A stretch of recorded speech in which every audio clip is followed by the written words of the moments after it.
السلام علیکم ورحمۃ اللہ وبرکاتہ۔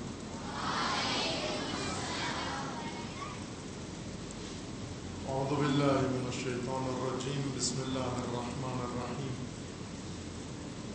الحمد للہ والصلاة والسلام علی رسول اللہ وآلہ آل اللہ واللعنۃ الدائمۃ علی اعدائہم واعداء اللہ من یوم عداوتہم إلى يوم لقاء الله، أما بعد، فقال الله تبارك وتعالى في كتابه المجيد وقرآنه الحميد، أعوذ بالله من الشيطان الرجيم، هو الذي بعث في الأميين رسولا منهم يتلو عليهم آياته ويزكيهم ويعلمهم الكتاب والحكمة وإن كانوا من قبل لفي ضلال مبين، صدق اللہ العلی العظیم۔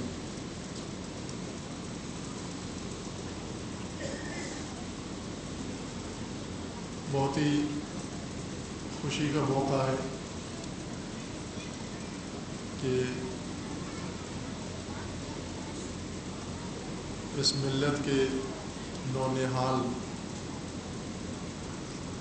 اور باغ اسلام و دین کے گلستان کے یہ پہنچے، یہاں پر ایک مقدس ترین فریضے کی انجام دہی کے بعد آج اپنے تعلیمی دورے کے اختتامی مراحل جو ہیں وہ طے کر رہے ہیں۔ اس دعا کے ساتھ کہ خداوند تبارک و تعالیٰ ان نونہالوں کو مستقبل کے ان سرمایوں کو پروردگار علم و عمل کی زینت سے آراستہ فرمائے، تعلیم و تربیت کی زینت عطا فرمائے، انہیں ہر شر و بلا سے محفوظ فرمائے، اور ان کے والدین کو اور ان کے معلمین کو خداوند تبارک و تعالیٰ جزائے خیر عطا کرے، اور خصوصاً جن احباب نے، خواتین و حضرات نے اس تعلیمی دورے کا اہتمام کیا ہے، پروردگار ان کی اس زحمت و عمل کو اپنی بارگاہ میں قبول فرمائے، اور خداوند تبارک و تعالیٰ ان کی توفیقات میں اضافہ فرمائے۔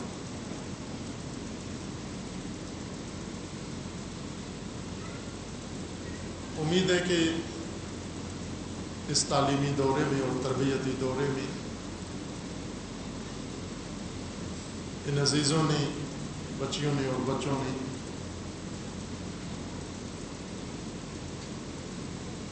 ضروری آداب اور وہ تعلیم و تربیت حاصل کی ہے انشاءاللہ، اور اسے اپنی عملی زندگی میں انشاءاللہ بروئے کار بھی لائیں گے۔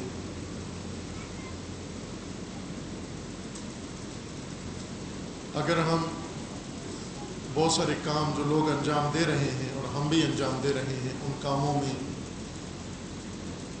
ترجیح کسی کام کی معین کریں کہ سب سے بہترین کام، سب سے اعلیٰ کام اور سب سے اہم اور بنیادی کام کیا ہو سکتا ہے، وہ یہی ہے جسے آپ نے انجام دیا اور ان بچوں نے شرکت کر کے اس میں حصہ لیا، اور والدین نے بچوں کو یہاں پہنچا کر اپنا فریضہ انجام دیا۔ تعلیم و تربیت انسان کی سب سے پہلی، سب سے بڑی اور سب سے اہم اور بنیادی ضرورت ہے۔ حتیٰ وہ چیزیں جن کے لیے ہم بچوں کے لیے زیادہ پریشان رہتے ہیں، ان سے بھی زیادہ اہم ضرورت تعلیم و تربیت ہے۔ تعلیم و تربیت کا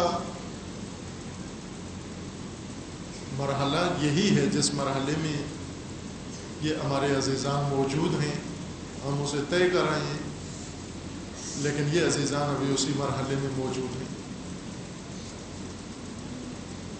روایات میں ہے جو ایک محاورے کی شکل اختیار کر کے یہ روایت گویا کہ الحرف فی الصغر کالنقش فی الحجر، بچپنے میں ایک بات سیکھنا ایسے ہی ہے جیسے انسان نے پتھر پر کوئی چیز گندا کر دی ہو، نقش بنا دیا ہو اس کا۔ ہزاروں سال قدیمی نقش پتھروں پر جو بنائے گئے تھے آج تک یادگار کے طور پر موجود ہیں، کئی میوزیم میں رکھے ہوئے ہیں، کہیں عام جگہوں پر نصب ہیں یہ پتھر یا کتیبے۔ پرانے زمانے میں جو عبارت یا جو علم یا جو بات بہت زیادہ زمانوں کے لیے محفوظ رکھنی مقصود ہوتا تھا اسے پتھر پہ لکھا کرتے تھے، چونکہ کاغذ پہ جو چیز لکھی جائے، کاغذ کی عمر کم ہے، خراب ہو جاتا ہے، پھٹ جاتا ہے، بھیگ جاتا ہے، اس کے اوپر لکھائی مٹ جاتی ہے۔ پتھر کے اوپر لکھتے تھے اس لیے کہ پتھر کے اوپر جو چیز لکھ دی جائے وہ مٹتی نہیں ہے۔ اس روایت میں یہ تشبیہ دی جا رہی ہے کہ بڑوں کو جو بات سکھائی جائے وہ ایسے ہے جیسے آپ نے کچی پینسل سے اخباری کاغذ پہ کچھ لکھ دیا ہے جو جلدی مٹ جاتا ہے، جلدی ختم ہو جاتا ہے۔ لیکن چھوٹوں کو اگر بچپن کے عمر میں کسی بچے کو اگر آپ نے کوئی بات سکھا دی تو ایسے ہی ہے جیسے آپ نے پتھر پر کوئی چیز نقش بنا دی ہے جو کبھی بھی نہیں مٹے گی۔ یہ عمر اس لیے اہم ہے کہ تعلیم پانے کے لیے، تربیت پانے کے لیے خداوند تبارک و تعالیٰ نے انسان کا وجود اس طرح سے رکھا ہے کہ یہی عمر مناسب ہے۔ اس عمر میں صرف سیکھنے کی گنجائش ہے، پڑھنے کی گنجائش ہے۔ اس کو اگر میں مثال دوں، عام مثال جو بچے بھی سمجھ جائیں اور بڑے بھی سمجھ جائیں، وہ یہ ہے کہ جیسے ہم دیوار بنانے کے لیے، گھر بنانے کے لیے سیمنٹ بناتے ہیں، ریت ڈالتے ہیں، اس میں سیمنٹ ڈالتے ہیں۔ یہ سیمنٹ کچھ دیر کے لیے نرم ہوتا ہے، اس سیمنٹ سے بلاک بنائیں تو بھی بن جاتا ہے، اس سیمنٹ سے پلستر کریں تو بھی ہو جاتا ہے، اس سیمنٹ سے کوئی اور چیز بنائیں تو بھی بن جاتی ہے۔ یا جیسے سفالگر جو مٹی کے برتن بناتے ہیں، مٹی کا برتن بنانے کے لیے پہلے وہ مٹی گوندتا ہے، گارا بناتا ہے، گل جس کو کہتے ہیں۔ یہ مٹی ابتدا میں بہت نرم ہوتی ہے، جو برتن بھی بنانا چاہیں بن جاتا ہے اس سے۔ کوزہ بنائیں بن جاتا ہے، پیالہ بنائیں بن جاتا ہے، گھڑا بنائیں بن جاتا ہے، پلیٹ بنائیں بن جاتی ہے، جو چیز بنانا چاہیں اس مٹی سے بن جاتی ہے۔ بننے کے بعد یہ مٹی خشک ہو جاتی ہے، خشک ہونے کے بعد بھٹی میں جاتی ہے، اس کو گرم کیا جاتا ہے۔ جب خشک ہو جاتی ہے اب اس کا کچھ نہیں بن سکتا، اگر کچھ بنانے کی کوشش کی ٹوٹ جاتی ہے۔ اور جب بھٹی میں چلی جائے، گرم ہو جائے، پھر اس کے بعد اس کو ہلکی سی اگر چوٹ بھی لگے تو اس میں دراڑ پڑ جاتی ہے، ٹوٹ جاتی ہے۔ مٹی سے اس وقت تک جو چاہیں بنا سکتے ہیں جب تک وہ ابتدائی اور نرم حالت میں ہے۔ جب سخت ہو جائے، سوکھ جائے، خشک ہو جائے، بھٹی میں چلی جائے، پھر کچھ بننے کے قابل نہیں رہتی۔ انسان کی عمر بھی اسی طرح سے ہے۔ ابتدائی عمر اس مٹی کی مانند ہے جو نرم ہے، بنانے والے کے اختیار میں ہے، اسے جو بنانا چاہے اس سے بنا سکتا ہے۔ لیکن اگر آپ نے چھوڑ دیا اس مٹی کو، یہ پڑے پڑے یہیں پہ خشک ہو جائے گی، یہ سیمنٹ خشک ہو جائے گا۔ اگر خشک ہو گیا تو ہتھوڑوں سے بھی نہیں ٹوٹتا، اس سے کچھ بنتا بھی نہیں ہے، نہ اسے رگڑ کے کچھ بنایا جا سکتا ہے، نہ اسے تبدیل کیا جا سکتا ہے، کوئی شکل نہیں دی جا سکتی۔ حضرت امام صادق علیہ السلام نے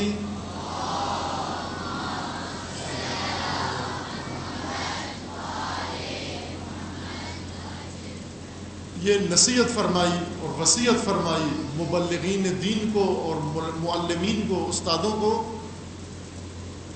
کہ آپ دین سکھانے کا آغاز کریں بچپن سے، نونہالوں کو، علیکم بالاحداث۔ امام فرماتے ہیں یہ خالی کھیت کی طرح ہے، اس کھیت میں جس نے بیج ڈال دیا، اس کھیت کی یہ خصوصیت ہے کہ اسی بیج کو اگا دیتی ہے یہ کھیت، جو ڈال دیا آپ نے۔ اگر آپ نے بڑھ کر پہلے کوئی اچھی فصل ڈال دی، یہ آپ کا بیج اگا دے گا۔ اگر آپ سے پہل کر کے کسی اور نے کوئی اور فصل ڈال دی، بیج ڈال دیا، اس سے وہی بیج اگ جائے گا، اور یہ نسل اسی کی ہوگی جس نے پہلے بڑھ کر بیج ڈال دیا۔ عزیزان، یہ چھوٹے عزیز بھی توجہ کریں اور والدین بھی توجہ کریں اور معلمین و بزرگان بھی، کہ اس وقت یہ خالی کھیت خالی اس طرح سے نہیں ہے جیسے ہم سمجھتے ہیں، بلکہ ہر چیز، اس معاشرے کی ہر چیز ان کے اندر کوئی نہ کوئی بیج ڈال رہی ہے، بو رہی ہے۔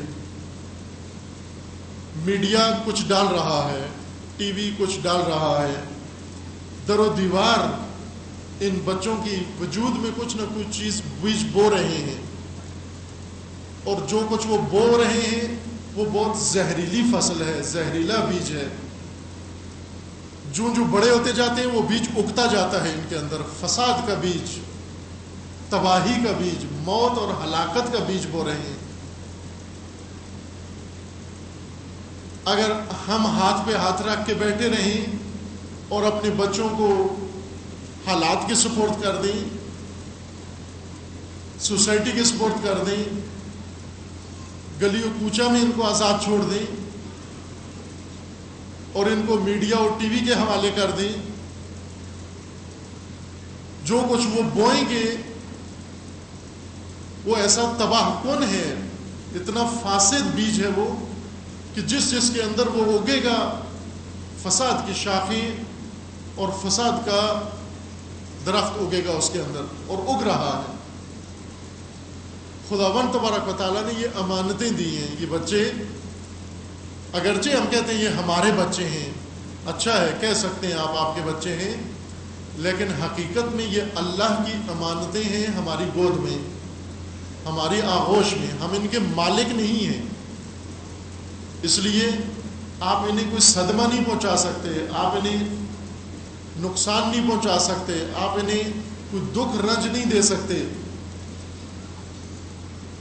اگر کوئی چاہے کہ میرا اپنا بچہ ہے، میں اس کا بازو توڑنا چاہتا ہوں، مجرم ہے یہ انسان، سزا ملے گی جو اپنے بچے کا بازو توڑے۔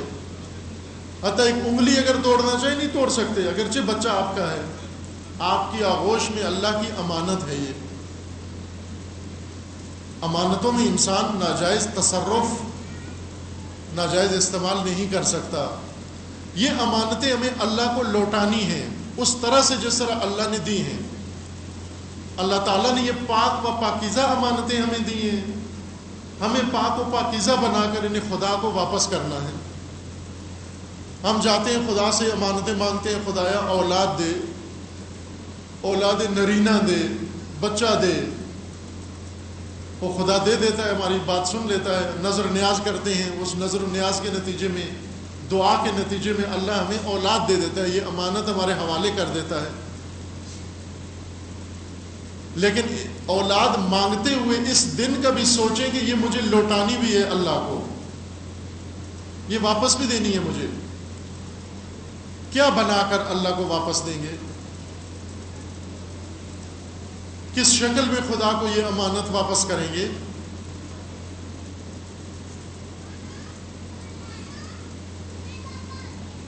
ایک ہی ذریعہ اس امانت کو سالم و صحیح طور پر خدا کی طرف لوٹانے کا ہے، تعلیم و تربیت۔ خداوند تبارک و تعالیٰ نے انبیاء کو صرف اسی ایک کام کے لیے مبعوث فرمایا ہے، معصومین کو صرف اسی ایک فریضے کے لیے بھیجا ہے، تعلیم و تربیت کے لیے۔ چونکہ انسان محتاج تعلیم ہے اور تربیت کا محتاج ہے. شہید مطہری رضوان اللہ تعالیٰ علیہ بہت خوبصورتی کے ساتھ مطالعہ کریں، والدین بھی اور بچے بھی اور بڑے بھی سب، شہید مطہری رضوان اللہ تعالیٰ علیہ کی کتاب کا، ہر کتاب کا جو ملتی ہے، اگر آپ نے دین سمجھنا ہے، اگر آپ نے زندگی کا مقصد سمجھنا ہے، اگر آپ نے اپنے فریضے سمجھنے ہیں، ان فریضوں کو ادا کرنے کا طور طریقہ سمجھنا ہے، اس بزرگوار کی کتابوں کا مطالعہ کریں. ویسے ہر مفید کتاب پڑھیں، لیکن یہ کتاب، یہ سلیبس ضرور پڑھیں آپ شہید مطہری کا. شہید مطہری فرماتے ہیں کہ تعلیم و تربیت اور صنعت اور انڈسٹری میں فرق ہے. تعلیم و تربیت اور چیز کا نام ہے، صنعت اور انڈسٹری ایک الگ چیز کا نام ہے. اس وقت جو کچھ ہو رہا ہے، ہمارا جو تعلیمی نظام ہے رائج ہمارے ملک کے اندر اور اسی طرح کا پوری دنیا میں ہے، یہ صنعت ہے، نظام تعلیم نہیں ہے. یعنی نظام تعلیم و تربیت نہیں ہے، صنعت ہے، فیکٹریاں ہیں. یہ جیسا آپ نے ابھی مشرب ناب کے حوالے سے ماشاءاللہ بچوں نے بہت اچھا مطالعے کا اپنا شوق و ذوق اور فہم کا اظہار کیا کہ پاکستان میں اس وقت جس نظام تعلیم میں ہم مبتلا ہیں، اس کے بہت سارے نقائص ہیں، کمزوریاں ہیں. سب سے بڑی اور پہلی کمزوری اگر اس کی پکڑی جائے وہ یہ ہے کہ یہ سرے سے نظام تعلیم نہیں ہے، یہ نظام صنعت ہے، انڈسٹری ہے، یہ تعلیم نہیں ہے. یہ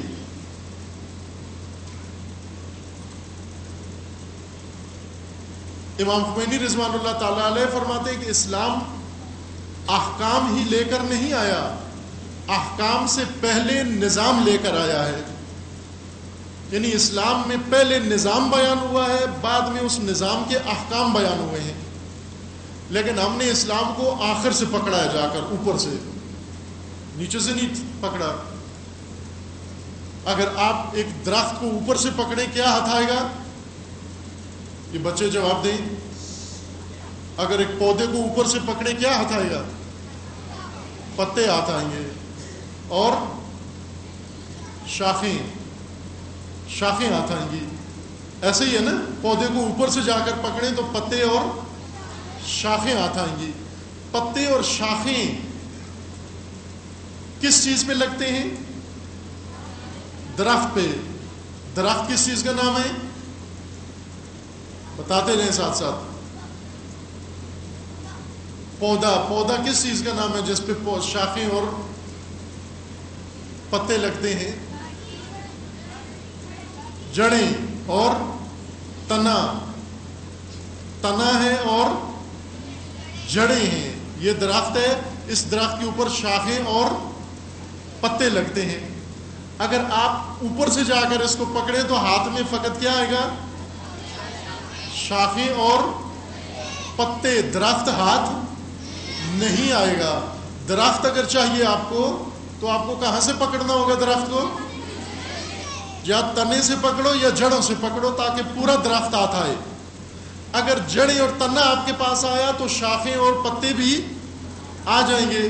لیکن اگر شاخیں اور پتے ہاتھ میں آ گئے ضروری نہیں کہ درخت بھی ہاتھ آئے. بعض اوقات ہوتا ہے نا، آپ پکڑتے ہیں کسی شاخ کو اور اس کے پتے نوچ لیتے ہیں لیکن درخت وہی رہتا ہے. کیا ہے کبھی یہ کام؟ کریں گے؟ درختوں کے پتے نوچیں گے یا نہیں نوچیں گے؟ نہیں نوچیں گے. لیکن تجربے کے لیے ایک دفعہ کر لیں یہ کام. ایک شاخ پکڑ کے، اس کے یہ شاخ ہے، اس کے اوپر یہ پتے لگے ہوئے ہیں، آپ اگر ایسے کھینچیں پتے آپ کے ہاتھ میں آ جائیں گے، شاخ ادھر ہی رہے گی. ٹھیک ہے؟ اسی طرح اسلام ایک درخت کی طرح ہے، دین درخت کی طرح ہے. ہمیں پورا دین چاہیے یا دین کے پتے چاہیے؟ صرف پورا دین چاہیے.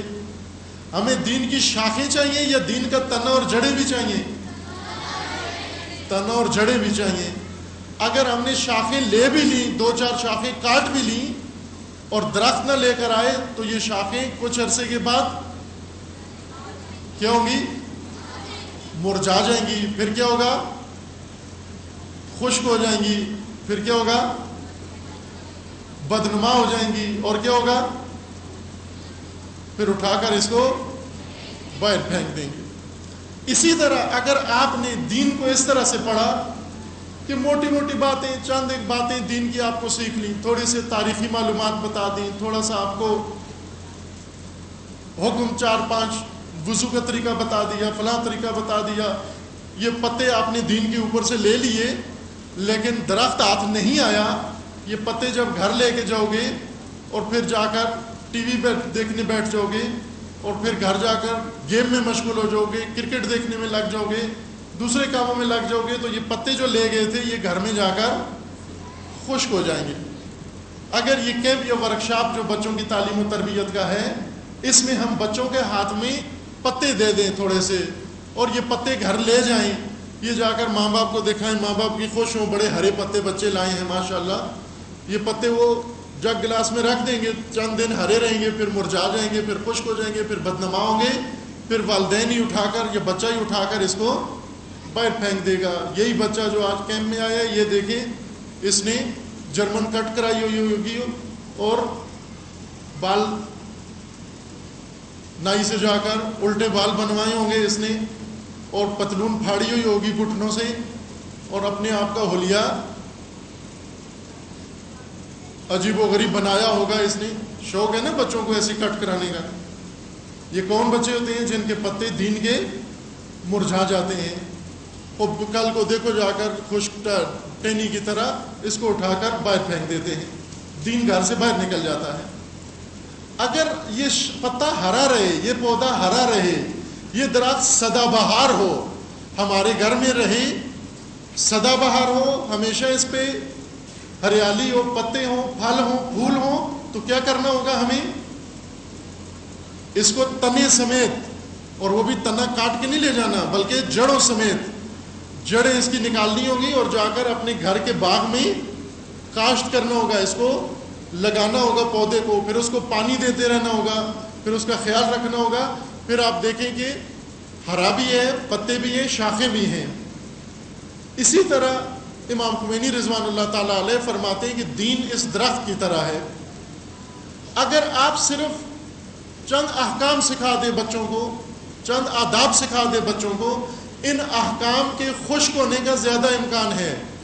کیوں امکان ہے؟ چونکہ ان پتوں کے ساتھ تنا نہیں ہے، اور اس تنے کے نیچے جڑیں نہیں ہیں۔ اگر جڑوں سمیت کوئی چیز دے دی تو پھر یقین رکھیں کہ یہ زرخیز زمین، زرخیز مٹی میں جب جائے گا، چونکہ مٹی زرخیز ہے، زمین زرخیز ہے، پانی مل رہا ہے، کھاد مل رہی ہے، باغبان اس کا موجود ہے، لہٰذا یہ باغ ہرا رہے گا۔ لیکن اگر صرف پتے کاٹ کے دے دیے، یہ لے جاؤ، جیسے بازار میں پھول بکتے ہیں، وہ ایک دن کے لیے تو ہمارے گھر میں رہتے ہیں، دوسرے دن مرجھا جاتے ہیں، وہ پھولوں کا دستہ اٹھا کر باہر پھینک دیتے ہیں، کوڑے میں پڑا ہوتا ہے دوسرے دن۔ کچھ طریقہ دین سکھانے کا اس طرح ہے، پھولوں کا گلدستہ بنا کے دیتے ہیں، گھر لے جاتے ہیں، وہ مرجھا جاتا ہے، سوکھ جاتا ہے، پھر اٹھا کے باہر پھینک دیتے ہیں، اگلے سال پھر بچہ بھی وہی ہوتا ہے، میں والدین بھی وہی ہوتے ہیں، کوئی تربیت، کوئی اثر ظاہر نہیں ہوتا۔ کیوں نہیں ہوتا؟ اس لیے کہ احکام کا تنا نظام ہے، احکام جس تنے پر لگتے ہیں، احکام پتے ہیں اور شاخیں ہیں، ان کو کہتے ہیں فروع دین۔ فروع دین کہاں لگتے ہیں؟ تنے کے اوپر۔ تنا نظام ہے، اسلام کا تنا نظام اسلام ہے، اسلام کے شاخیں فروع دین ہیں، احکام ہیں، اور یہ تنا جڑوں کے اوپر قائم ہے۔ جڑیں کیا چیزیں ہیں؟ اصول دین یا نظریہ، آئیڈیالوجی، نظریات۔ اس آئیڈیالوجی سے نظام بنتا ہے اور نظام کے اوپر شاخیں لگتی ہیں۔ اگر ہم احکام میں ہی سروکار رکھیں، صرف احکام ہی پڑھتے پڑھاتے رہیں، علماء بھی احکام بتاتے رہیں، معلم بھی احکام بتاتے رہیں، لیکن تنا نہ بتائیں کسی کو بھی، تو بچہ یہ شاخوں کو کدھر جا کے سبز رکھے گا؟ اور یہ تنے کے اوپر اگر نیچے اگر جڑیں نہ ہوئیں تو یہ کیسے سہارا رہے گا؟ لہذا دین سکھانے کا امام خمینی فرماتے ہیں طریقہ یہ ہے کہ سب سے پہلے آپ دین کا نظریہ، دین کا عقیدہ، دین کی آئیڈیالوجی سیکھیں، پھر اس آئیڈیالوجی سے دین کا نظام باہر نکلے گا، اس نظام کے اوپر فروعات دین لگیں گے، احکام دین لگیں گے. لیکن ہم فقط احکام دین پڑھا کے فارغ التحصیل ہو جاتے ہیں، اور اسی وجہ سے وہ احکام زیادہ دیر ہمارے پاس سرسابز نہیں رہے، ان پر عمل بھی نہیں کر سکتے، ہم بچہ بھی نہیں کر سکتا، ہم بھی نہیں کر سکتے. پہلے نظام کی ضرورت ہے. عزیزان، دین کے پاس ہر چیز کا نظام موجود ہے، ہر چیز کا نظام ہے. یعنی احکام نظام کے لیے ہیں، عبادی احکام، عبادتوں کے احکام نظام عبادت کے لیے ہیں. پہلے نظام عبادی برقرار کرو، پھر احکام عبادت پر عمل کرو.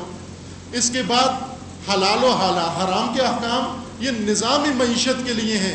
پہلے آپ کا نظام معیشت بنے، پھر اس کے اندر حلال و حرام کے احکام ہو.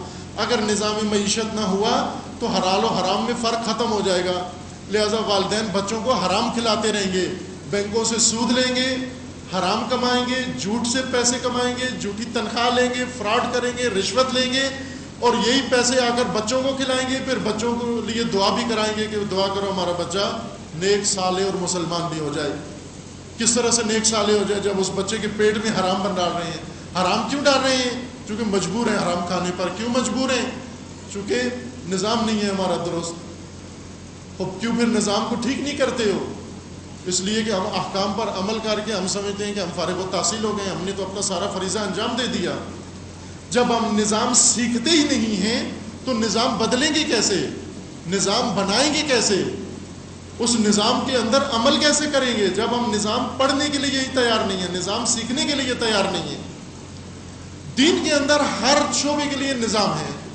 دین کا سیاسی نظام شیعہ مکتب فکر کے تحت ولایت فقیہ ہے، سیاسی نظام. اجتماعی نظام امامت و امت ہے. دین کا معیشت کا نظام یہ نہیں ہے جو آج ہمارے ملک کے اندر رائج ہے، نہ سرمایہ داری ہے نہ سوشلزم ہے. دین کا اپنا الہی عادلانہ معیشتی نظام ہے. اسی طرح دین کا ہر شعبے میں نظام ہے. اس وقت جس نظام کی ہم بات کر رہے ہیں وہ نظام تعلیم و تربیت ہے. دین کا اپنا مستقل نظام تربیت ہے، نظام تعلیم موجود ہے. اور ہمارے ملک میں جس نظام تعلیم میں اس وقت ہم اپنے بچوں کو بھیج رہے ہیں اور خود بھی پڑھا اور پڑھا بھی رہے ہیں، یہ تعلیم کا نظام نہیں ہے، یہ صنعت کا نظام ہے، انڈسٹری ہے. ہم اپنے بچوں کو فیکٹری بھیج رہے ہیں، نہ کہ مدرسے بھیج رہے ہیں، اسکول نہیں بھیج رہے. فیکٹریوں کا نام اسکول رکھا ہوا ہے، کالج رکھا ہوا ہے، یونیورسٹی رکھا ہوا ہے یا دینی مدرسہ ہے. حقیقت میں یہ صنعتیں ہیں. صنعت میں اور اسکول میں یا صنعت میں اور تعلیمی مرکز میں فرق یہ ہے کہ صنعتی نظام میں یا فیکٹری کے اندر خام مال، خام میٹیریل ڈالا جاتا ہے اور اس سے کوئی کام کی چیز بنائی جاتی ہے، کوئی پروڈکٹ بنایا جاتا ہے. مثلا اس میں پتھر لے جاتے ہیں، پتھر کو پگھلاتے ہیں، اس پتھر سے لوہا نکالتے ہیں، لوہے کو پگھلاتے ہیں، اس سے اور ضرورت کی چیزیں، گاڑیاں بناتے ہیں، برتن بناتے ہیں، اور سامان زندگی اس کے لیے گارڈر بناتے ہیں اور دوسری چیزیں بناتے ہیں، سریا. یہ صنعت کے اندر ہوتا ہے. یعنی ایک میٹیریل کو، وہ رہتا میٹیریل ہی ہے، اس میٹیریل کی شکل بدل دیتے ہیں، شکل بدل کر اپنے ضروری کام کے قابل بنا دیتے ہیں. یعنی پہلے لوہے کا ایک بڑی راڈ ہوتا ہے، اس راڈ کو پگھلا کے سریا بنا دیتے ہیں. کیوں؟ چونکہ ہمیں سریا چاہیے ابھی. اسی لوہے کو پگھلا کے گارڈر بنا دیتے ہیں، کیونکہ ہمیں گارڈر چاہیے ابھی لوہے کا. اسی لوہے کو پگھلا کے کیل بنا دیتے ہیں، کیونکہ یہاں کیل ٹھونکنے کے لیے کیل چاہیے ہمیں. اسی لوہے کو پگھلا کے اور ضرورت کی بہت ساری کھڑکیاں دروازے بنا لیتے ہیں، کیونکہ ہمیں کھڑکیاں دروازے چاہیے. جبکہ تعلیم و تربیت اس چیز کا نام نہیں ہے کہ ایک میٹیریل کو پگھلا کر اور اس کی شکل بدل دی جائے لیکن رہے وہ وہی میٹیریل. اس لیے کہ جب لوہے کو آپ کیل بنا دیتے ہیں تو پھر بھی لوہا ہی رہتا ہے. آپ اسکریپ کو، لوہے کا جو کوڑا کباڑ ہے، اس کباڑ کو دوبارہ بیچتے ہیں، ریسائیکل کرتے ہیں، اس کباڑ کو پھر پگھلا کر، پھر اس کو میلٹ کر کے دوبارہ اس سے پھر کوئی نئی چیز بنا کے بھیج دیتے ہیں. اسی طرح شیشے کی بوتلیں یہ جمع کرتے ہیں اور جمع کر کے دوبارہ ان کو میلٹ کر کے پھر ان سے شیشہ بنا لیتے ہیں. یعنی شیشہ جب بوتل بن جائے تو بھی شیشہ ہے، جب کباڑ بن جائے, ٹوٹ جائے بوتل تو بھی شیشہ ہے. یہ ٹوٹی ہوئی بوتل دوبارہ پگھلا کے پھر شیشہ بنا جائے پھر بھی شیشہ ہی رہتا ہے. یہ لوہے کو درجہ کمال تک نہیں پہنچاتے, یعنی لوہے کو پیتل نہیں بنا دیتے, لوہے کو تانبا نہیں بنا دیتے, لوہے کو سونا نہیں بنا دیتے. لوہا لوہا ہی رہتا ہے, اس کی شکل تبدیل کر کے اپنے کام کی چیز بنا لیتے ہیں, اس سے اپنی ضرورت کی چیز بنا لیتے ہیں اس سے. یہ صنعت ہے. اس وقت جو نظام تعلیم جس میں ہم اپنے بچوں کو بھیج رہے ہیں, یہ ہمارے بچوں کو کیا بنا رہے ہیں؟ ہمارے بچوں کو سرمایہ دار, اپنی ضرورت کی کیل, میخ, گارڈر اور لوہا بنا رہے ہیں. یعنی کسی کو سیل مین چاہیے, ہمارے بچوں کو تعلیم دے رہے ہیں. کیا دے رہے ہیں؟ سیل مین بنا رہے ہیں, کیونکہ وہ اپنی فیکٹری لگائی ہوئی ہے, اس فیکٹری کے اندر اس نے سامان بنایا ہے, اس نے سامان بیچنا ہے کہیں پر, سامان بیچنے کے لیے اس کو سیل مین کی ضرورت ہے. لہٰذا جو بچہ ہم نے بھیجا تھا وہ جہاں بھیجا تھا وہیں پر ہے, اس کو انہوں نے کچھ بنایا نہیں ہے, اس کی شکل تبدیل کر لی ہے. ایک عام بچے سے انہوں نے سیل مین بنا دیا, تھوڑا اور پڑھا کر اس کو سیل مینیجر بنا دیتے ہیں, تھوڑا اور پڑھا کر اس کو بس ان فیکٹری میں کوئی اعلیٰ ڈگری دے دیتے ہیں, کوئی اور بڑا عہدہ دے دیتے ہیں. یہی طریقہ والدین بچپن میں تھے, پڑھ پڑھ کے یہاں جا پہنچے ہیں, اور آج اپنے ہاتھوں سے اپنے بچوں کو اس انڈسٹری میں بیچ کر, اور یہی چیزیں جو خود بنے ہیں ہم بھی چاہ رہے ہیں کہ ہمارے بچے بھی یہی بنے, اور خوش ہیں کہ بچوں کو اعلیٰ تعلیم دے رہے ہیں. بڑے اچھے اچھے اسکولوں میں بڑی باری فیسیں دے کر ہم اپنے بچوں کو کیا بنا رہے ہیں؟ کیل اور میخ اور گارڈر اور ٹیارن اور یہ بنا رہے ہیں.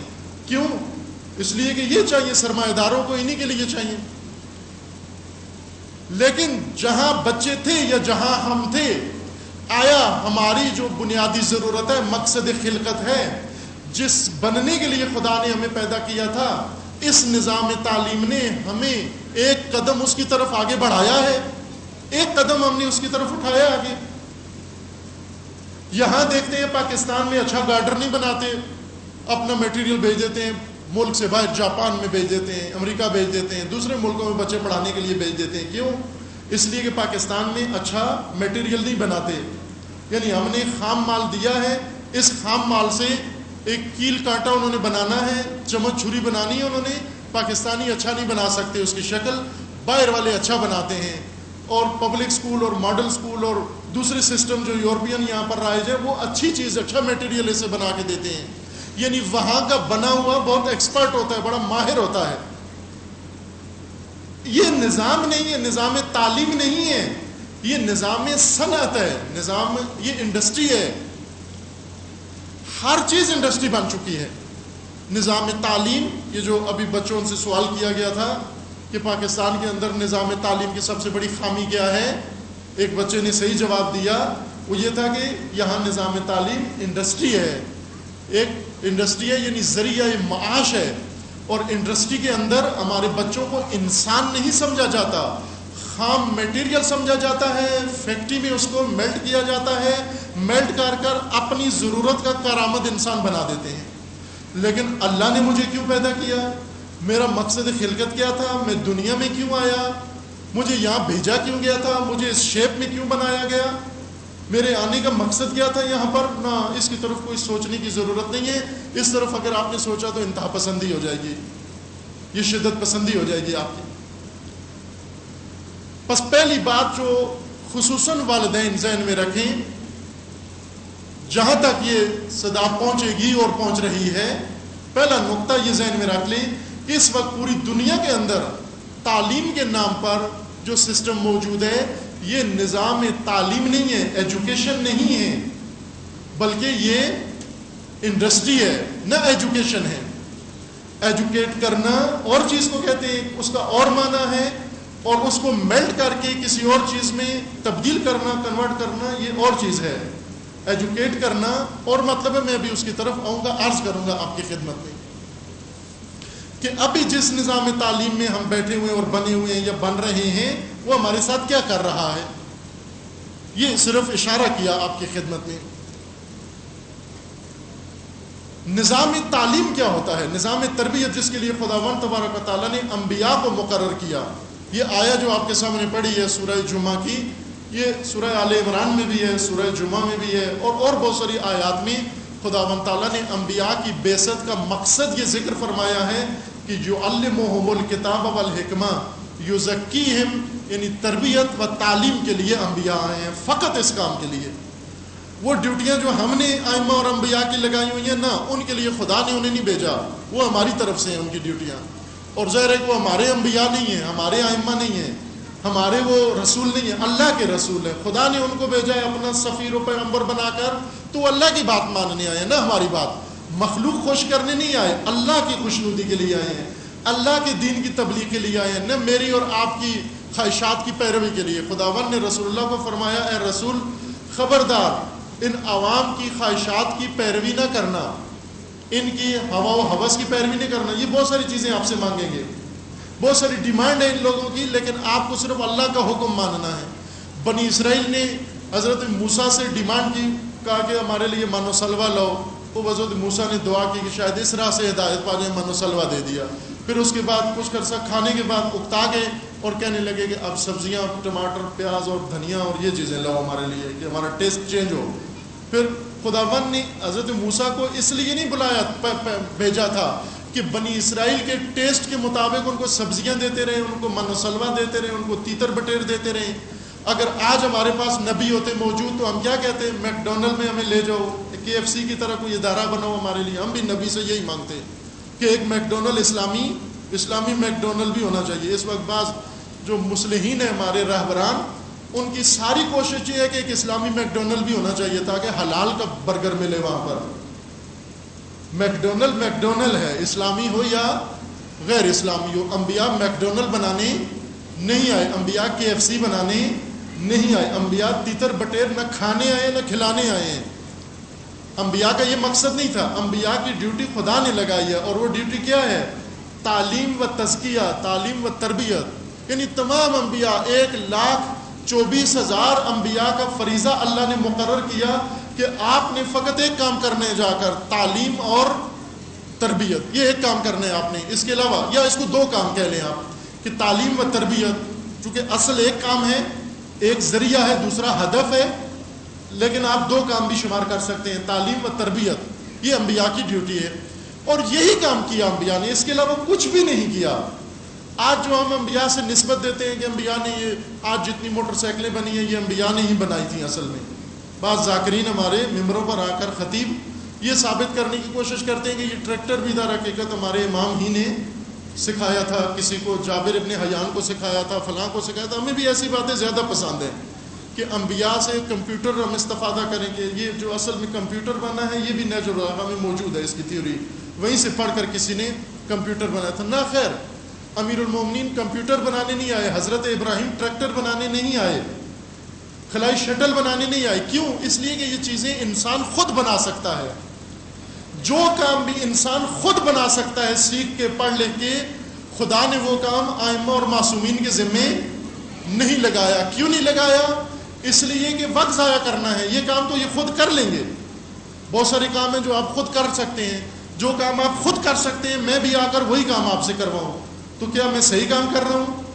آپ کہیں گے یہ تو ہم خود کر سکتے ہیں، آپ کوئی اور کام وہ جو ہم نہیں کر سکتے، میں آپ کو وہ باتیں بتاؤں جو آپ کو پتہ ہیں، کیا میں صحیح بات کر رہا ہوں، صحیح کام کر رہا ہوں؟ میں آپ کو بتاؤں کہ یہ مسجد ہے، یہ امام بارگاہ ہے، اس کا یہ بیم ہے، یہ اس کا پلر ہے، یہ لائٹ ہے، یہ کیمرہ ہے، کیا یہ اضافہ ہو رہا ہے آپ کی معلومات میں؟ ہو رہا ہے؟ کسی کی معلومات میں اضافہ ہوا؟ کیوں نہیں ہوا؟ کیونکہ آپ کو پہلے سے معلوم ہے۔ تو آپ یہ کہیں گے کہ یہی بتانا ہے تو چلے جائیے اٹھ کے، ہمارا ٹائم کیوں ضائع کر رہے ہیں؟ یہ تو ہم خود جانتے ہیں۔ اگر میں آپ کو یہاں پر آ کر بٹھاؤں کیمرہ چلتا کیسے ہے تو آپ کہیں گے مولانا ٹھیک ہے ابھی آج ہمیں کیمرہ چلانا نہیں آتا لیکن ہم سیکھ لیں گے یہ کیمرہ۔ آپ وہ بات بتاؤ جو ہم نہیں جانتے۔ خدا نے بھی انبیاء کو یہی کر فرمایا کہ میں نے آپ کو اس کام کے لیے بھیجا ہے کہ تمام بشر، اولین و آخرین، بلکہ جن اور بشر مل کر بھی انجام دینا چاہیں انجام نہیں دے سکتے۔ میں نے اس کام کے لیے آپ کو بھیجا ہے۔ ٹریکٹر بشر خود بنا سکتا ہے جیسا کہ بنا لیا، کمپیوٹر بشر خود بنا سکتا ہے جیسا کہ اس نے بنا لیا، خلائی شٹل بشر بنا سکتا ہے جیسا کہ اس نے بنا لیا، چاند پر بشر پہنچ سکتا ہے جیسا کہ پہنچ گیا ہے، مریخ پر بھی پہنچ جائے گا، سیٹلائٹ بنا لیا اس نے، اور بہت سارے موبائل بنا لیا، اور آگے ٹیکنالوجی آگے ترقی کر رہی ہے، پیش رفت کر رہی ہے۔ بشر ایک دوسرے کی مدد سے، ایک نسل دوسری نسل کے مدد سے آگے جا رہی ہے. یہ کام اس طرح سے کر رہے ہیں. یہ پہلے ہمارے جو اسلاف تھے وہ بیلوں سے ہل چلاتے تھے، ابھی ٹریکٹر سے ہل چلاتے ہیں. یہ کام خود انہوں نے حل نکال لیا، رائے حل اس کا. انبیاء یہ رائے حل نہیں بتانے آئے تھے ہمیں. انبیاء وہ چیز ہمیں دینے آئے تھے کہ سب مل کر بھی اس کا ایک نقطہ، اس کی ایک لائن اور ایک سطر بھی ہم اس کو نہیں لے سکتے، نہیں سمجھ سکتے. وہ کام انبیاء ہمیں کرانے آئے ہیں. وہ کون سا کام ہے؟ وہ کام یہ ہے کہ انبیاء انسان کو انسان بنانے آئے ہیں، مقام انسانیت تک پہنچانے آئے ہیں. یعنی مقصد خلقت تک پہنچانے کے لیے انبیاء آئے ہیں. مقصد خلقت تک انسان کو پہنچانے آئے ہیں. توجہ فرمائیں اس جملے پر. انبیاء ہم تک کچھ پہنچانے نہیں آئے، ہمیں کسی تک پہنچانے کے لیے آئے ہیں. ہماری ساری توقع ہے کہ کچھ ہم تک پہنچا دیا جائے. اس انڈسٹری کا سارا کام یہ ہے جو اس میں ابھی ہم مشغول ہیں، اس نے ہم تک کچھ نہ کچھ پہنچا دیا ہے، لیکن ہمیں کہیں نہیں پہنچایا. آج آپ پاکستان میں دیکھیں، بہترین گاڑیاں پاکستانیوں کے پاس موجود ہیں. عرب دنیا میں چلے جائیں، بہترین گاڑیاں عربوں کے پاس موجود ہیں. یعنی عربوں کے پاس انڈسٹری نے ہر چیز پہنچا دی ہے. کچھ لوگوں نے عرب دنیا دیکھی ہوئی ہے، دبئی گئے ہوئے ہیں، سعودی عرب گئے ہوئے ہیں اور عرب ممالک دیکھے ہوئے ہیں. کچھ نے نہیں دیکھا، ٹی وی پہ دیکھا ہوگا. کچھ جائیں گے، دیکھ لیں گے آپ کہ اس وقت جو کچھ یورپ میں بنتا ہے، انڈسٹریل دنیا میں بنتا ہے، وہ پہلے عرب دنیا میں آتا ہے. اگر کوئی قیمتی گھڑی بنتی ہے، سب سے پہلے عرب خریدتے ہیں اس کو، چونکہ ان کے پاس پیسہ بہت زیادہ ہے. ایرانی جس کے پاس بہت پیسہ ہو، مبالغے کے لیے ہم کہتے ہیں نا یہ بڑا سرمایہ دار ہے. ایرانی کہتے ہیں خر پولدار. خر کہتے ہیں وہ مبالغے کے لیے، خر گدھے کو کہتے ہیں. وہ کہتے ہیں یہ خر پولدار ہے، یعنی بہت زیادہ پیسہ ہے اس کے پاس. عرب خر پولدار ہیں، یعنی خر سرمایہ دار ہیں. خر سرمایہ دار یعنی بہت بڑے سرمایہ دار ہیں. وہ معمولی گھڑی نہیں پہنتے جو ہم پہنتے ہیں. ان کی گھڑی بھی کروڑوں روپے کی ہوتی ہے، ان کی گاڑی بھی اربوں روپے کی ہوتی ہے، کروڑوں کی بھی نہیں ہوتی. ان کے گھر بھی اسی طرح. ہر چیز جو وہ بناتے ہیں سب سے پہلے یہ خریدتے ہیں. اربوں تک سب کچھ اس انڈسٹری نے، اس صنعت نے، اس انڈسٹریل نظام نے اربوں کے گھر بھر دیے ہیں، اربوں کے شہر بھر دیے ہیں. ہر چیز ان تک پہنچا دی ہے. لیکن میں آپ سب سے سوال کرتا ہوں کہ آیا اس ماڈرنزم نے، اس تجدد نے، اس انڈسٹری زمانے نے، نظام نے اربوں کو کہاں پہنچایا ہے؟ اربوں تک سب کچھ پہنچا دیا، لیکن اربوں کو کہاں پہنچایا ہے؟ آج اربوں کے ہاں آپ کو کوئی ماسٹر ڈگری لیے ہوئے نہیں ملے گا، کوئی گریجویٹ نہیں ملے گا آپ کو. گریجویٹ تو بہت سی دور کی بات ہے، کوئی انجینئر نہیں ہے ان کے اندر موجود. یہ خلیجی ممالک کے اندر ڈاکٹر کوئی نہیں ہے، سب آپ کے ملک کے پڑے ہوئے وہاں ان کا علاج کر رہے ہیں. انجینئر یہاں کے گئے ہوئے ان کے گھر بنا رہے ہیں. یعنی ان تک سب کچھ پہنچ گیا ہے، لیکن انہیں کہیں بھی نہیں پہنچایا گیا. انڈسٹریل دنیا کا کام ہی یہی ہے کہ ہمارے گھروں تک سب کچھ پہنچانا، لیکن ہمیں کہیں نہ پہنچانا. ہم وہیں کے وہیں بیٹھے ہوئے ہیں، ہم جہاں کے تھے وہیں بیٹھے ہوئے ہیں. ہم اگر اسفل سافلین میں تھے، اسفل سافلین میں بیٹھے ہوئے ہیں، لیکن ہمارے گھر بھر گئے ہیں. یعنی انڈسٹریل دنیا نے کیا کیا ہے؟ ایک ایسے انسان کو جس کے اندر انسانیت نہیں تھی، پہلے اس کے پاس موبائل نہیں تھا، اب اس کے پاس موبائل پہنچا دیا ہے. پہلے اس کے پاس معمولی ماڈل تھا موبائل کا، اب اچھا ماڈل پہنچا دیا. یہ انڈسٹری نے یہ کام کیا ہے، لیکن مجھے نہیں کہیں پہنچایا. اس دنیا نے مجھے کہیں نہیں پہنچایا، میں وہیں کا وہیں بیٹھا ہوا ہوں. کہاں کون پہنچائے گا مجھے؟ کسی مقام تک کون پہنچائے گا؟ تعلیم و تربیت، نظام تعلیم و تربیت. پہلا نقطہ جس کو ہماری ملت، ہماری قوم، ہمارے بچے، ہمارے والدین، ہمارے علماء، ہمارے ذمہ داران، پہلی چیز جس کو سمجھیں اور باور کریں اور یقین کریں جس چیز پر، وہ یہ ہے کہ ہمارے ہاں نظام تعلیم نہیں ہے. نظام تعلیم پر نظام صنعت ہے. صنعت بھی دو طرح کی صنعت. ایک صنعت ہے یعنی خود تعلیم پیشہ ہے، پروفیشن ہے تعلیم. یہاں پر اسکول بنانا بزنس ہے، پڑھانا بزنس ہے، پڑھنا بھی بزنس ہے. اور دوسری طرف سے جس سسٹم نے یہ بزنس شروع کیا ہوا ہے، اس سسٹم انڈسٹریل ہے. یعنی اس کا کام خام مال کو اپنی مطلوبہ شکل میں ڈالنا ہے، سیل مینیجر بنانا، سیل مین بنانا اور اکاؤنٹنٹ بنانا اور یہ چیزیں بنانا ہے. یعنی چائنا کچرا پیدا کرے، بنائے، اور ہمارے جوان، ہمارے ہنار، ہمارے ذہین ترین بچے یہ پڑھ لے کے چائنا کا کچرا بیچنے کی ٹریننگ حاصل کریں. کیا کر رہے ہیں؟ کہتے ہیں جی میں ملٹی نیشنل کمپنی کا سیل مینیجر ہوں. کیا بیچتے ہو؟ کیا بیچتے ہو آپ؟ وہ بتائے گا کہ میں وہ بس موٹر کے اندر جو گریس بھرتے ہیں وہ میں بیچتا ہوں، گریس بیچنے والا ہوں، ڈرم کے ڈرم بیچتا ہوں میں. ماشاء اللہ بہت عالی کام کر رہے ہو آپ.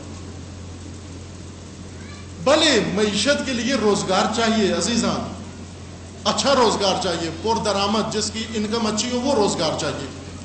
معیشت ضروری ہے، یعنی نظام اسلام مکمل نظام ہے، اس کے اندر جہاں نظام تعلیم ہے، نظام معیشت بھی ہے، لیکن اسلام کا نظام تعلیم نظام ہے، نظام تعلیم ہے، فقط فوکس اس نے تعلیم پہ کیا ہوا ہے. اگرچہ اس وقت آپ مجھ سے اگر نمونہ ماڈل پوچھیں تو وہ نہیں ہے، میں نہیں بتا سکتا آپ کو. آپ کہیں گے دینی مدرسوں میں جو رائج ہے وہ ہے نظام تعلیم ہے، نہ، وہ بھی نہیں ہے نظام تعلیم. وہ بھی متاثر ہے اسی انڈسٹریل نظام سے، وہاں پر بھی یہی کچھ ہو رہا ہے. یعنی وہاں پر بھی خام مال کو میلٹ کر کے اس کی شکل موڑی جا رہی ہے، کہیں پر ہتھوڑوں کے ذریعے، کہیں پر اس کو گرم کر کے، کہیں پر اس کو ٹھنڈے حالت میں ہی اس کو اپنی ضرورت کی کہیں پیش نماز بنا رہے ہیں، کہیں خطیب بنا رہے ہیں، کہیں مقرر بنا رہے ہیں، کہیں نکاح خوان بنا رہے ہیں، کہیں پر وہ بھی جاب کے لیے سب کچھ کر رہے ہیں. یعنی ان کا بھی مطمع نظر آخر میں یہی ہے کہ کہیں جاب مل جائے مجھے، میں کسی معیشت کے کسی کام آ جاؤں، اپنے 2 روپے کما لوں. سب سے پہلا مطلب یہ کہ ہمیں نظام تعلیم کی طرف اپنے ذہنوں کو لے جانا پڑے گا. نظام تعلیم کی ضرورت کو پہلے محسوس کریں ہم. پہلا نقطہ کہ نظام تعلیم کو ضرورت کو پہلے محسوس کریں کہ یہ جو کچھ موجود ہے یہ نظام تعلیم نہیں ہے، یہ نہیں ہے نظام تعلیم. رسول اکرم صلی اللہ علیہ وآلہ وسلم نے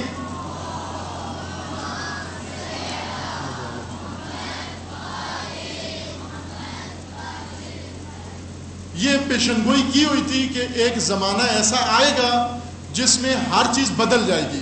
زلزلہ آئے گا اس زمانے میں، اور اس زلزلے سے، اس بھونچال سے ہر چیز تبدیل ہو جائے گی، سلائڈنگ ہو جائے گی، اور کہیں کی چیز کہیں چلی جائے گی. اس سے مراد زمین نہیں ہے، سلائڈنگ سے مراد یہ نہیں ہے کہ پہاڑ کھسک کے دوسری جگہ چلے جائیں گے، سمندروں کی جگہ خشکی اور خشکیوں کی جگہ سمندر آ جائیں گے، نا، یہ نہیں. بلکہ انسانی ویلیوز بدل جائیں گی، انسانی سسٹم بدل جائیں گے، انسانی نظام بدل جائیں گے. یہ پہلے سے پیشنگوئی کی ہوئی تھی حضرت نے. یعنی جہاں مردوں کو ہونا چاہیے وہاں عورتیں آ جائیں گی، گھروں کا نظام بدل جائے گا. مرد کھانے پکائیں گے، جھاڑو دیں گے، اور عورتیں جاب کریں گی جا کر. بھائی جو کام مردوں کے ہیں، فیلڈ کے کام مردوں کے ہیں، وہ عورتیں کریں گی، اور دوسرے کام جو خواتین کے ہیں وہ مرد کرنا شروع کر دیں گے. یعنی زنانہ نما مرد ہو جائیں گے اور مرد نما عورتیں ہو جائیں گی. یہ رسول اللہ کی پیشنگوئی تھی کہ آخری زمانے میں عورتوں کے ہاتھ میں آ جائے گی. بعض عورتیں بڑا فخر کرتی ہیں کہ میرا شوہر تو میری مٹھی میں ہے. یہ واقعی رسول اللہ کا معجزہ ہے یہ عورتیں، کیونکہ رسول اللہ نے ان کی پیشنگوئی کی ہوئی تھی کہ ایسی عورتیں آخر الزمان میں پیدا ہوں گی. اگر کوئی ایسا شوہر مل گیا ہے آپ کو بدقسمتی سے یا خوش قسمتی سے، تو اس کو مٹھی میں بند کرنے کی کوشش نہ کریں. شوہر کو شوہر بناؤ. عورت شوہر کو تعلیم دے کہ شوہر کیسے ہوتا ہے. عورت کو چاہیے کہ مرد کو مرد بنائے، نامرد نہ بنائے. بعض خوش ہوتی ہیں کہ ہمارا مرد ایسا ہے کہ ہم کھانستی ہیں تو وہ کانپنے لگتا ہے وہاں پر. وہ اس کے اندر مردانگی پیدا کرو، جرأت پیدا کرو، شجاعت پیدا کرو، نہ یہ کہ اس کو ڈانٹ ڈانٹ کے اور زیادہ بزدل بنا دو.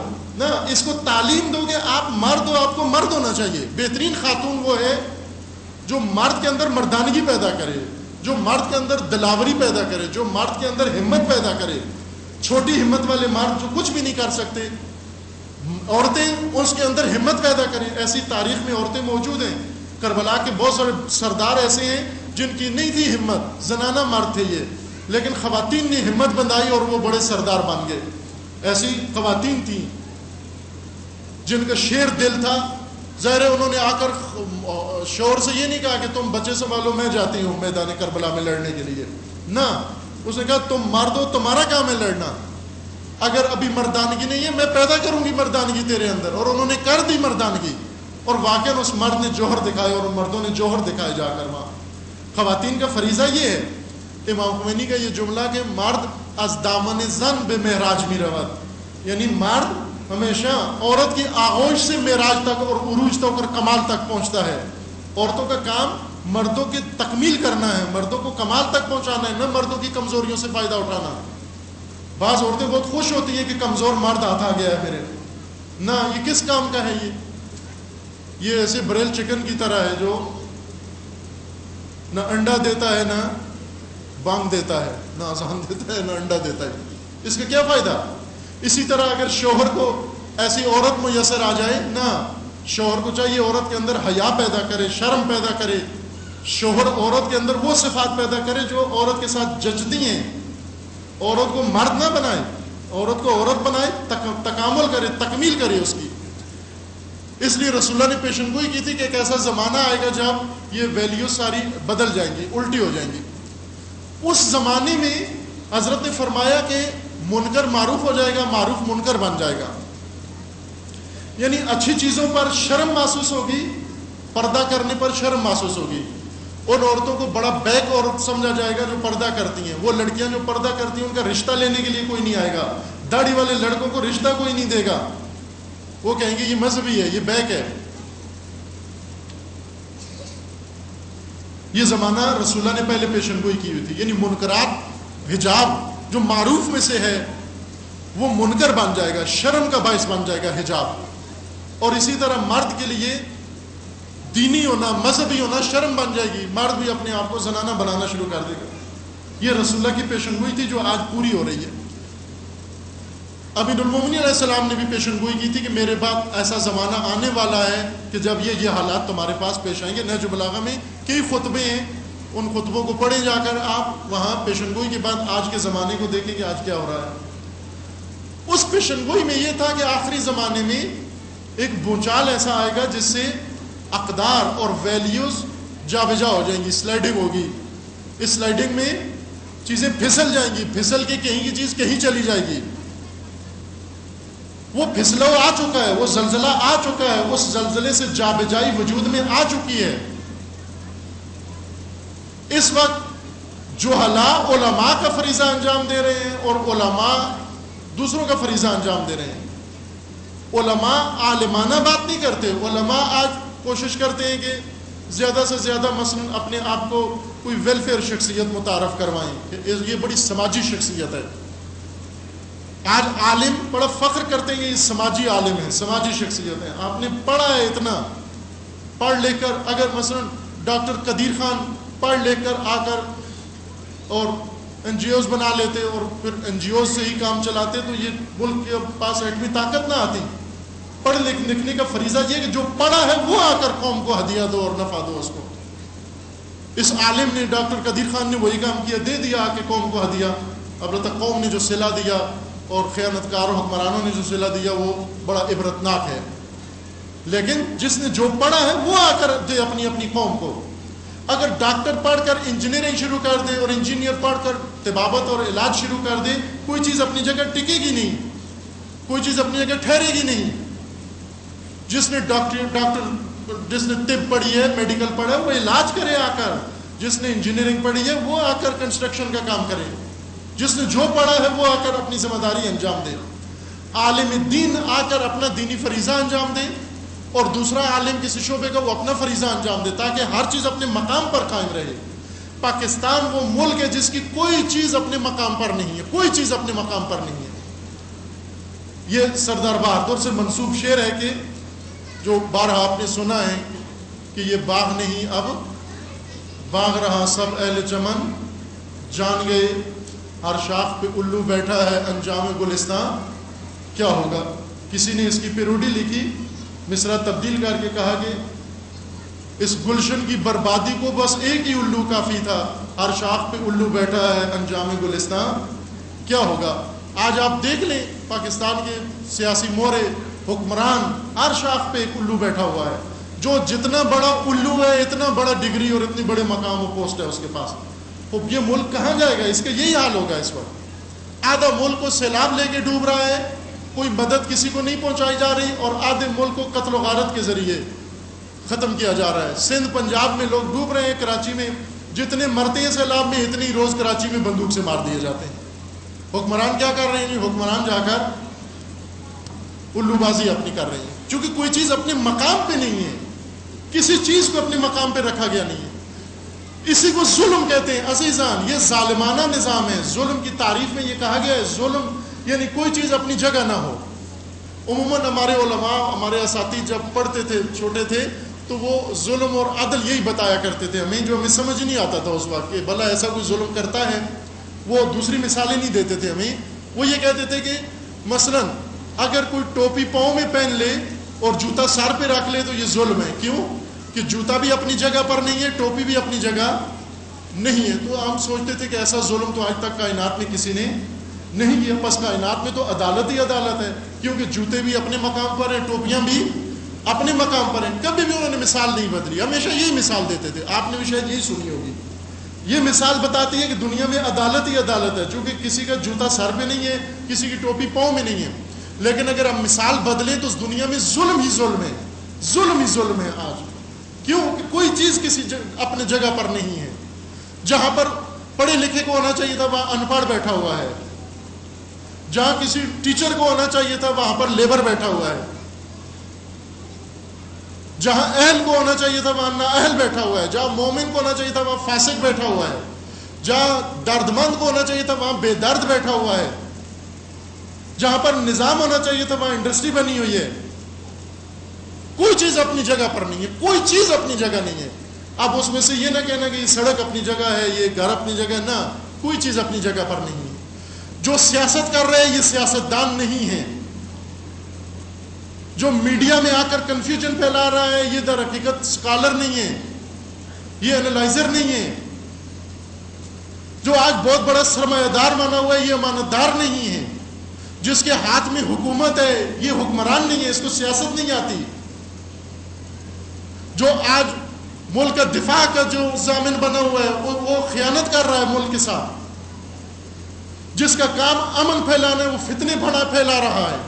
جس کا کام دین پھیلانا ہے، اخوت و محبت کا درس دینا ہے، وہ نفرت کے درس دے رہا ہے۔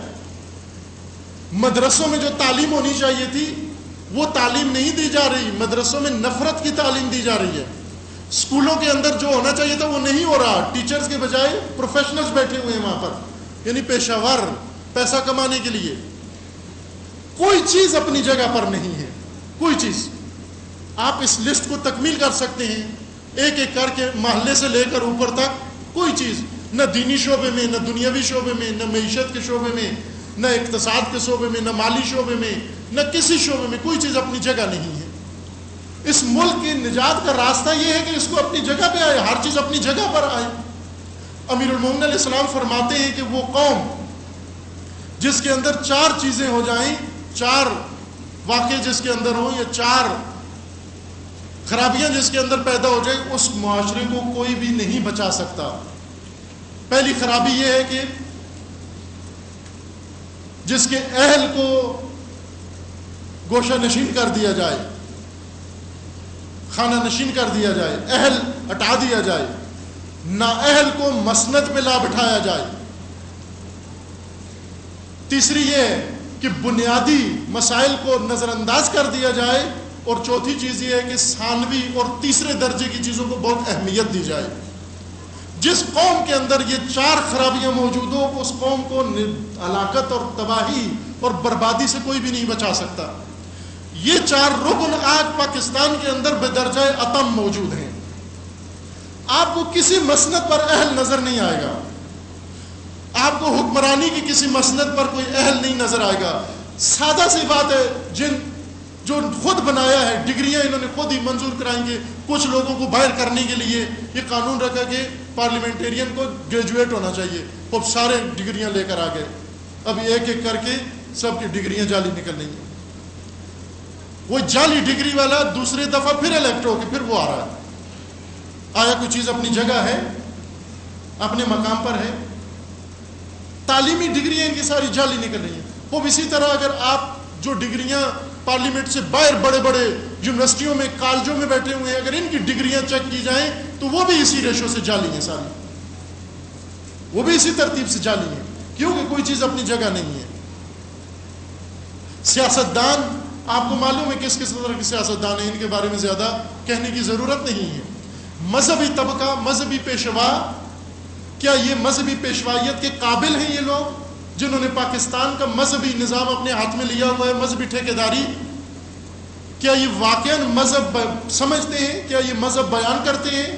کیا یہ مذہب پر عمل کرتے ہیں؟ کیا مذہب یہ ہے پاکستان کا نرالا مذہب دنیا کا؟ مذہب کیا ہے؟ یعنی مومنین کو, مسلمین کا قتل عام کرنا. مذہب یعنی گلے کاٹنا. مذہب یعنی خودکش حملے کرنا. مذہب یعنی نفرت پھیلانا. مذہب یعنی دوسروں کے مقدسات کی توہین کرنا. مذہب یعنی دوسروں کا مذاق اڑانا. یہ کس کا مذہب ہے؟ یہ کس نے؟ یہ کوئی شیطان کا مذہب ہے, یہ خدا کا مذہب نہیں ہے. لیکن اس ملک میں مذہب اپنی جگہ پر نہیں ہے. مذہب کی جگہ پر دہشت گردی, فرقہ واریت نے مذہب کی جگہ لے لی ہے. کسی بھی جگہ چلے جائیں آپ کو کوئی چیز اپنی جگہ نہیں ملے گی. اب یہ نہ سوچیں کہ اس کا کون ذمہ دار ہے اور آسمان سے کوئی اترے گا وہ آ کر دوبارہ ان چیزوں کو اپنی جگہ پہ لائے گا. ہمارے تماشائی پن نے ہر چیز کو اپنی جگہ سے دور کر دیا ہے.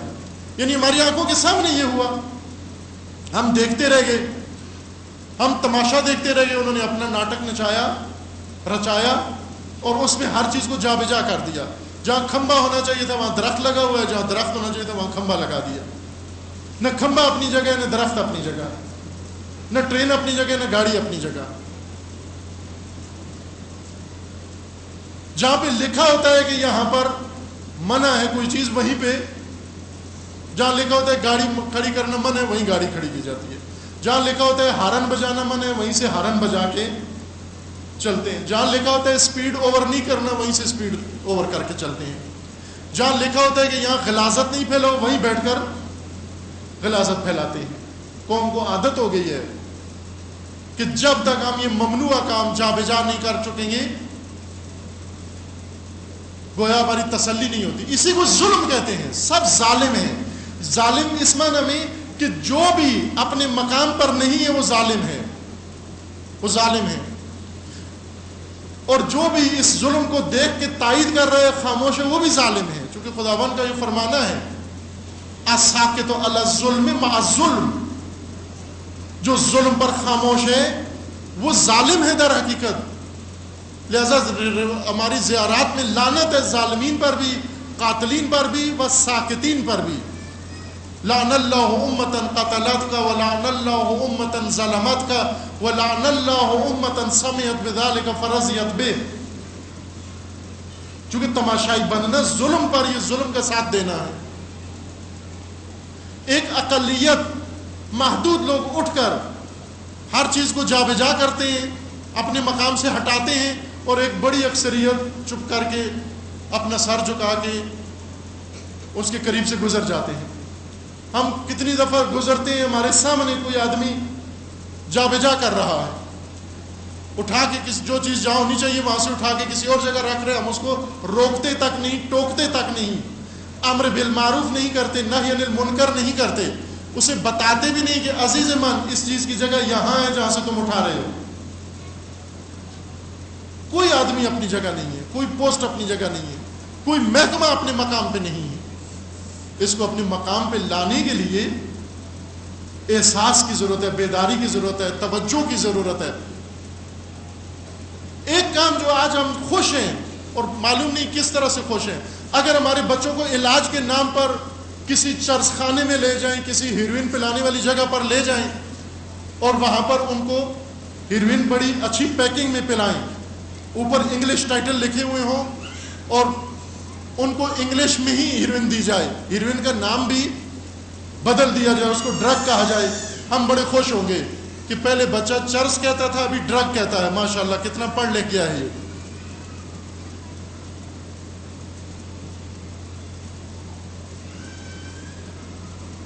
پہلے میلا تھا ابھی کریم لگاتا ہے, پہلے زلفیں اس نے رکھی ہوئی تھی ابھی وہ کٹنگ کروا کے آیا ہے, ماڈرن کٹنگ کروا کے آیا ہے.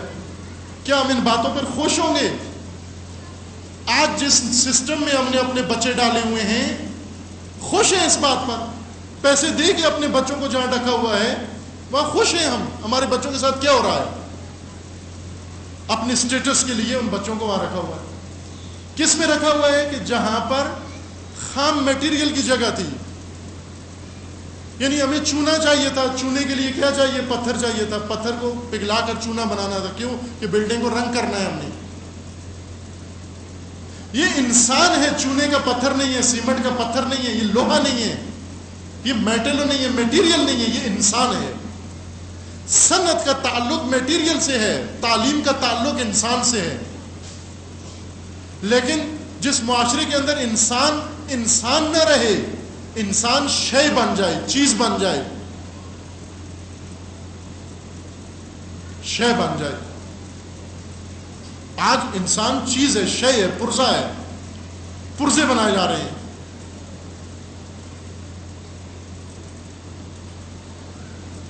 نظام تعلیم اور نظام تربیت جہاں پر انسان کی نشو و نما ہو، انسان کی انسانیت کی نشو و نما ہو، نہ کہ انسان کے اندر سکلز پیدا کی جائیں، مہارتیں پیدا کی جائیں، اس کو کسی چیز کا ایکسپرٹ بنایا جائے. ہمارا جو انڈسٹری ہے، یہ انڈسٹری فقط ہمارے بچوں کے اندر سکلز پیدا کر رہی ہے، ہمارے بچوں کے اندر فضائل نہیں پیدا کر رہی. تعلیم کا مقصد فضائل پیدا کرنا ہے، تعلیم کا مقصد کمالات پیدا کرنا ہے. خدا کی ذات خود معلم ہے. اللہ نے اپنے لیے لقب معلم اختیار کیا ہے کہ پہلا معلم بشر ذات خدا ہے، اور ذات خدا کے بعد انبیاء کرام ہیں. یعنی جن کے اوپر معلم اور تعلیم کا لفظ جچتا ہے. انبیاء نے اس طرح سے محکمے نہیں بنائے، انڈسٹریاں نہیں بنائی. انبیاء نے آ کر انسانوں کو میلٹ کر کے ان سے ٹول نہیں بنائے. انبیاء نے انسانوں کو مقام انسانیت تک پہنچایا. یعنی ناقص لوگوں کو اور ادھورے لوگوں کو، جو کمال سے خالی تھے، انہیں کمال کے اعلیٰ درجے تک پہنچایا. انبیاء نے سکلز نہیں پیدا کی لوگوں کے اندر، لیکن معیشت کے لیے سکلز کی ضرورت ہے. یہ نہ سمجھو، وہ ایک الگ چیز ہے. میں اس وقت جو اشارہ کر رہا ہوں وہ یہ کہ اس وقت سکلز تعلیم کی جگہ فضائل کی جگہ آ گئی ہیں. جس کے اندر جتنی سکلز زیادہ ہوں، مہارتیں جتنی زیادہ ہوں، ہم سمجھتے ہیں یہ بہت پڑھا لکھا ہے.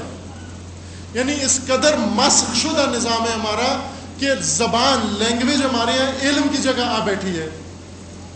جو انگلش جانتا ہے یعنی بہت بڑا عالم ہے. سیکولر تعلیم میں انگلش ڈگری پاکستان کے اندر بڑی ویلیویبل ڈگری ہے. انگلش ڈگری کی بہت ویلیو ہے. کسی ملک کے اندر انگلش ڈگری کی اتنی ویلیو نہیں ہے جتنی پاکستان کے اندر ہے. اور دینی تعلیم میں جس کے پاس عربی ہے وہ سمجھے عالم دین ہے. یعنی یہاں عربی کو علم دین کہتے ہیں اور انگلش کو علم سیکولر کا اسکالر کہتے ہیں، اسکالرشپ کہتے ہیں. جس ملک کے اندر زبان علم شمار ہو جائیں، ظاہر سی بات ہے اس کی کوئی چیز اپنی جگہ پر نہیں. زبانیں ذریعہ ہے علم کا، خود علم نہیں ہے. اگر بہت اچھے طریقے سے بھی انسان زبان جانتا اور بولتا ہو، عالم نہیں بنا ابھی وہ. اگر عربوں سے اچھی عربی جانتا ہو، عربوں سے اچھی عربی بولتا ہو، عالم نہیں بنا ابھی. اگر انگریزوں سے اچھی انگریزی جانتا اور بولتا ہو، بھی عالم نہیں بنا.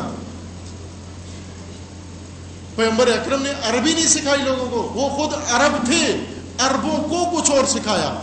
عربوں کو قرآن سکھایا، عربوں کو فضائل سکھائے، عربوں کو پہلے نظام دیا. کیا طریقہ ہے اب اس رجحان کو بدلنے کا؟ کیا طریقہ ہے؟ یہ کام جو آپ نے کیا ہے سب نے مل کر، پانیوں نے جو عرصے سے کر رہے ہیں، خداوند تعالیٰ ان کی توفیقات میں اضافہ فرمائے. لیکن اس سے بہتر ہونا چاہیے اور اس کام کو پھیلنا چاہیے. یہ ورکشاپ بچوں کے، مختلف عمر کے بچوں کے الگ الگ ورکشاپ ہونی چاہیے. اس طرح سے نہیں ہونی چاہیے کہ سارے بچے ہر عمر کے ایک ہی ساتھ جمع ہوں. پر کہ وہ بھی مجبوریاں ہیں، کمی ہے، استادوں کی کمی ہے، جگہ کی کمی ہے، معاونین کی کمی ہے. ان کمیوں کی وجہ سے، کمزوریوں کی وجہ سے یہ کیا جا سکتا ہے. اور یہ بھی میں سمجھتا ہوں کہ بہت ہمت کا کام ہے. اگر ہم بڑے بڑے اچھے ادارے نہیں بنا سکتے، بنانے چاہیے، انویسٹمنٹ کرنی چاہیے، پیسہ ادھر لگانا چاہیے والدین کو. اگر وہ کام نہیں کر سکتے تو یہ کم خرچ کام کر سکتے ہیں ہم. سال بھر یہ ورکشاپ بچوں کے لیے بچیوں کے لیے الگ الگ، اس طرح سے اکٹھے نہ ہوں، بچیوں کے الگ، بچوں کے الگ الگ ہوں.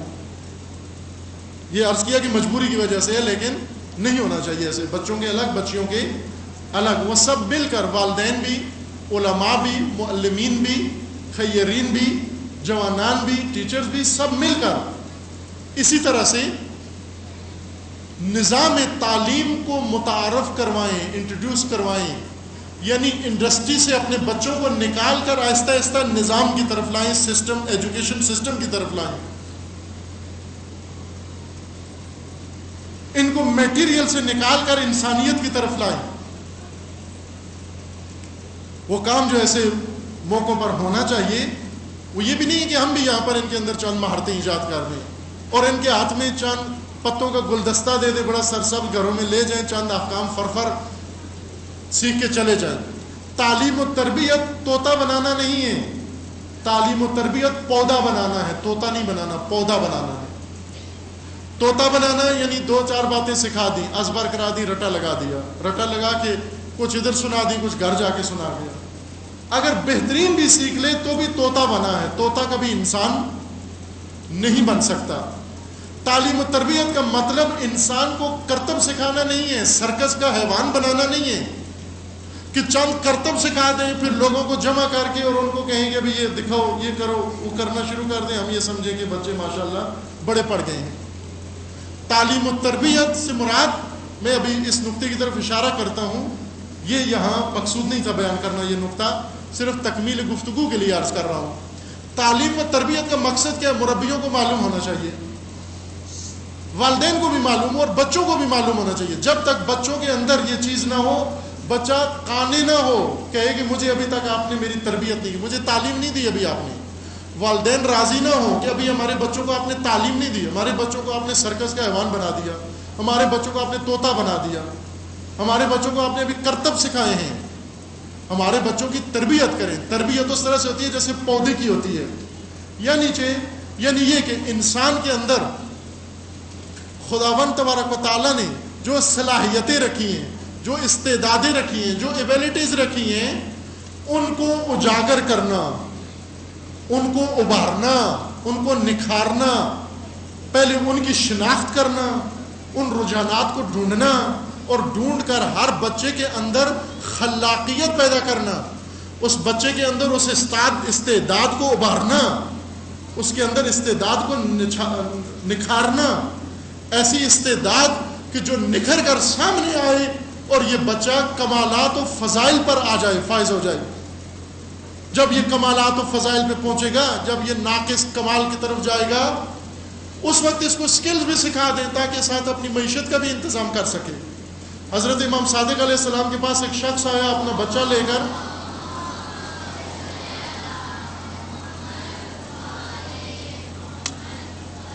اپنا بچہ لے کر آیا کہ اس کو تعلیم دیجیے، اس کو دین سکھائیے.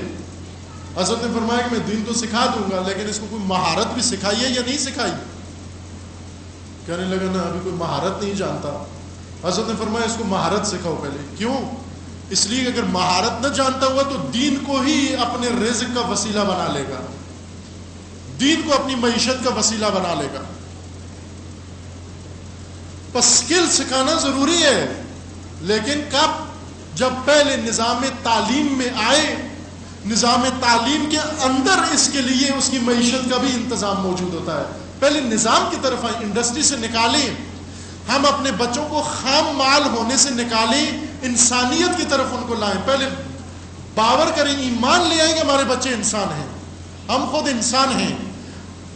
بہت سارے لوگ ہیں جو غربت کی وجہ سے اپنے بچوں کو اینٹوں کے بھٹوں پہ بھیج دیتے ہیں. پیسوں والے حاضر نہیں ہیں، اپنے بچوں کو اینٹوں کے بھٹوں میں بھیجیں.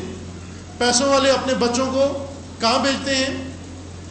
ماڈل اسکولوں میں بھیجتے ہیں، اور پھر خوش ہیں کہ غریب کا بچہ اینٹوں کے بھٹے میں جا رہا ہے، میرا بچہ پبلک اسکول میں جا رہا ہے. لیکن دونوں کو ایک جیسا دکھ ہونا چاہیے، دونوں کو ایک جیسا دکھ ہونا چاہیے. بلکہ میں سمجھتا ہوں کہ جو بچہ غریب کا بچہ، فقیر کا بچہ اینٹوں کے بھٹے میں جا رہا ہے اور وہاں پر محنت مزدوری کر کے اینٹ بنا رہا ہے، وہ کہیں بہتر ہے ان والدین و بچوں سے جنہوں نے اپنے بچوں کو انڈسٹری میں بھیجا ہوا ہے. کیوں؟ اس لیے کہ وہ بچہ جو اینٹیں بنا رہا ہے وہ خاک کو تبدیل کر رہا ہے اینٹ کے اندر، لیکن جس محکمے میں آپ اپنے بچے کو بھیج رہے ہیں وہ تمہارے بچے کی اینٹ بنا رہا ہے، وہ آپ کے بچے کی اینٹ بنا رہا ہے، وہ آپ کے بچے کو میٹیریل کے طور پر استعمال کر رہا ہے. اس نے انسان کو غیر انسان بنا دیا، اس نے انسان کو پرزہ بنا دیا، اس نے انسان کو مشین بنا دیا، اس نے انسان کو فقط پیسے کمانے کا ذریعہ بنا دیا، اس نے انسان کو ملٹی نیشنل کمپنیوں کا ایک مزدور بنا دیا. جہاں آپ اپنے بچوں کو بھیج رہے ہیں اس نے مقام انسانیت اس سے گرا دیا، چھین لیا، کمالات کا راستہ اس سے روک لیا ہے. ہمارا دل جلتا ہے اینٹوں کے بھٹوں پہ کام کرنے والے بچوں کے لیے.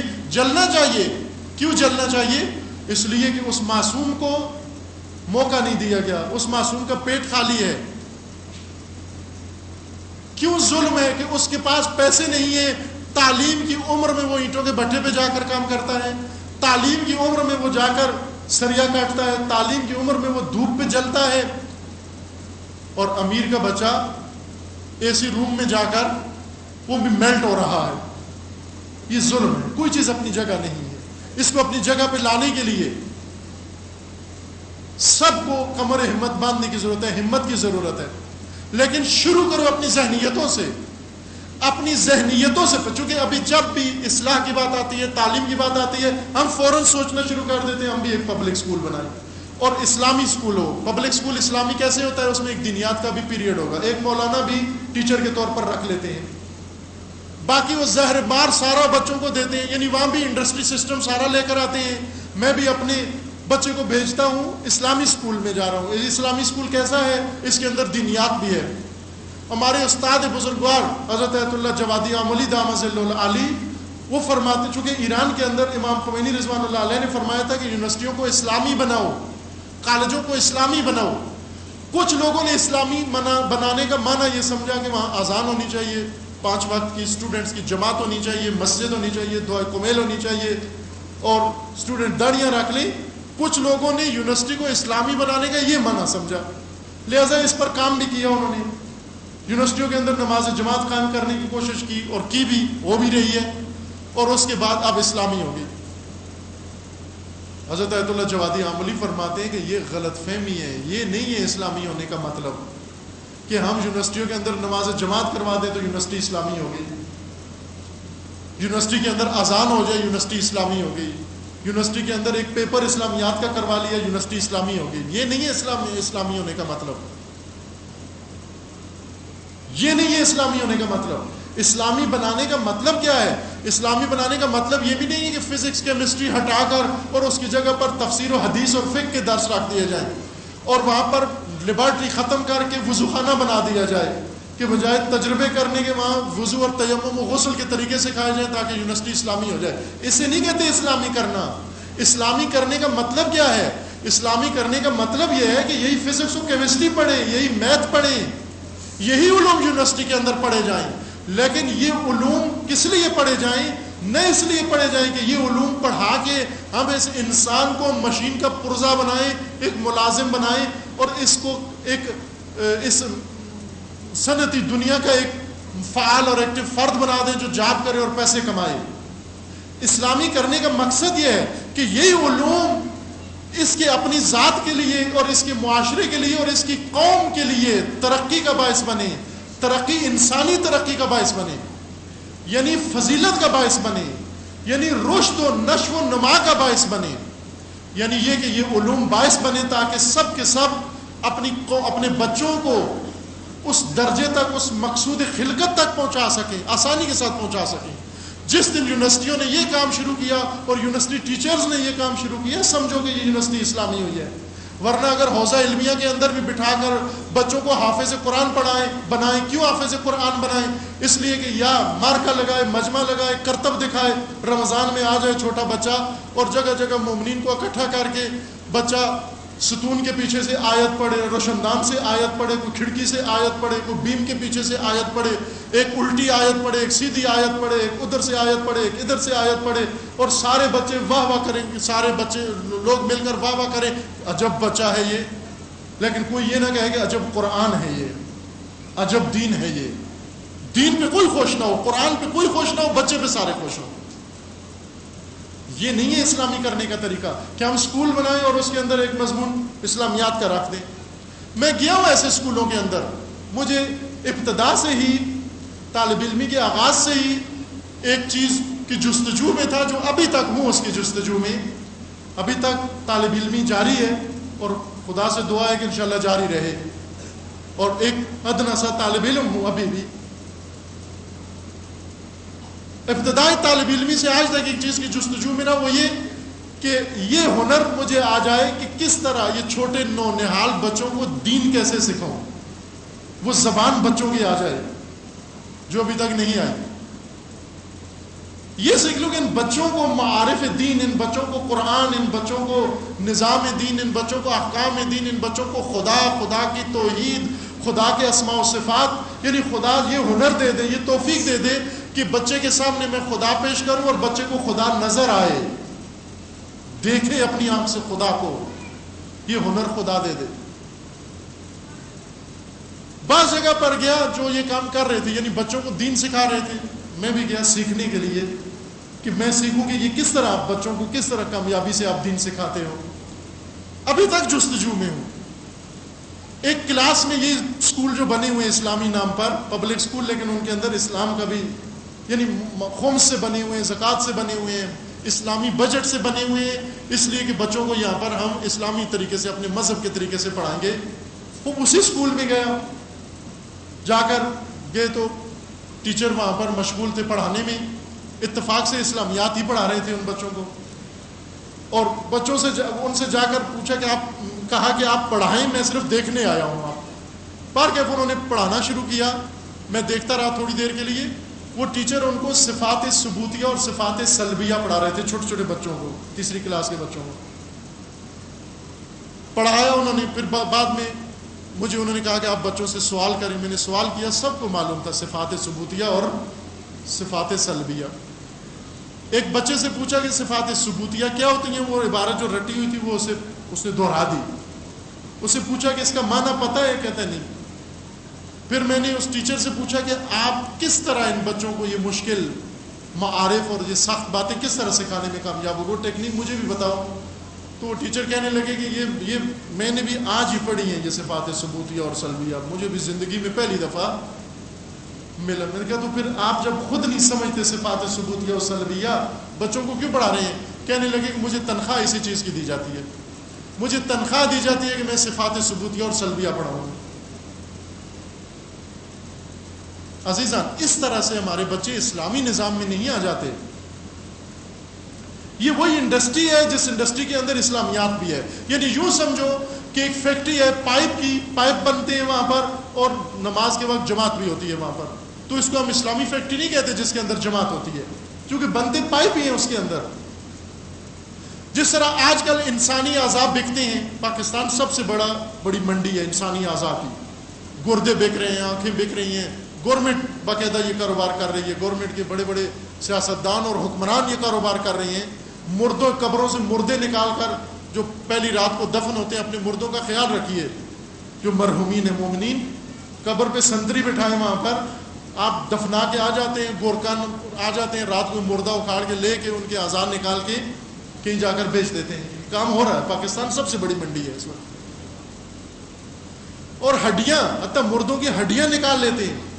یہ ہڈیاں، اس سے بہت ساری چیزیں بناتے ہیں. اگر کسی جگہ پر ہمارے مردوں کی ہڈیاں نکال کر، پیس کر ان سے پروڈکٹ بنائے گئے ہوں تو ہم خوش ہوں کہ کسی کام آ رہے ہیں، ہمارے مردے بھی کچھ بن رہے ہیں. ہمارے مردوں سے کیا بنا رہے ہیں؟ برتن بنا رہے ہیں، کھاد بنا رہے ہیں. ہم خوش ہیں کہ کسی کام آ رہے ہیں، کچھ تو بن رہے ہیں نا.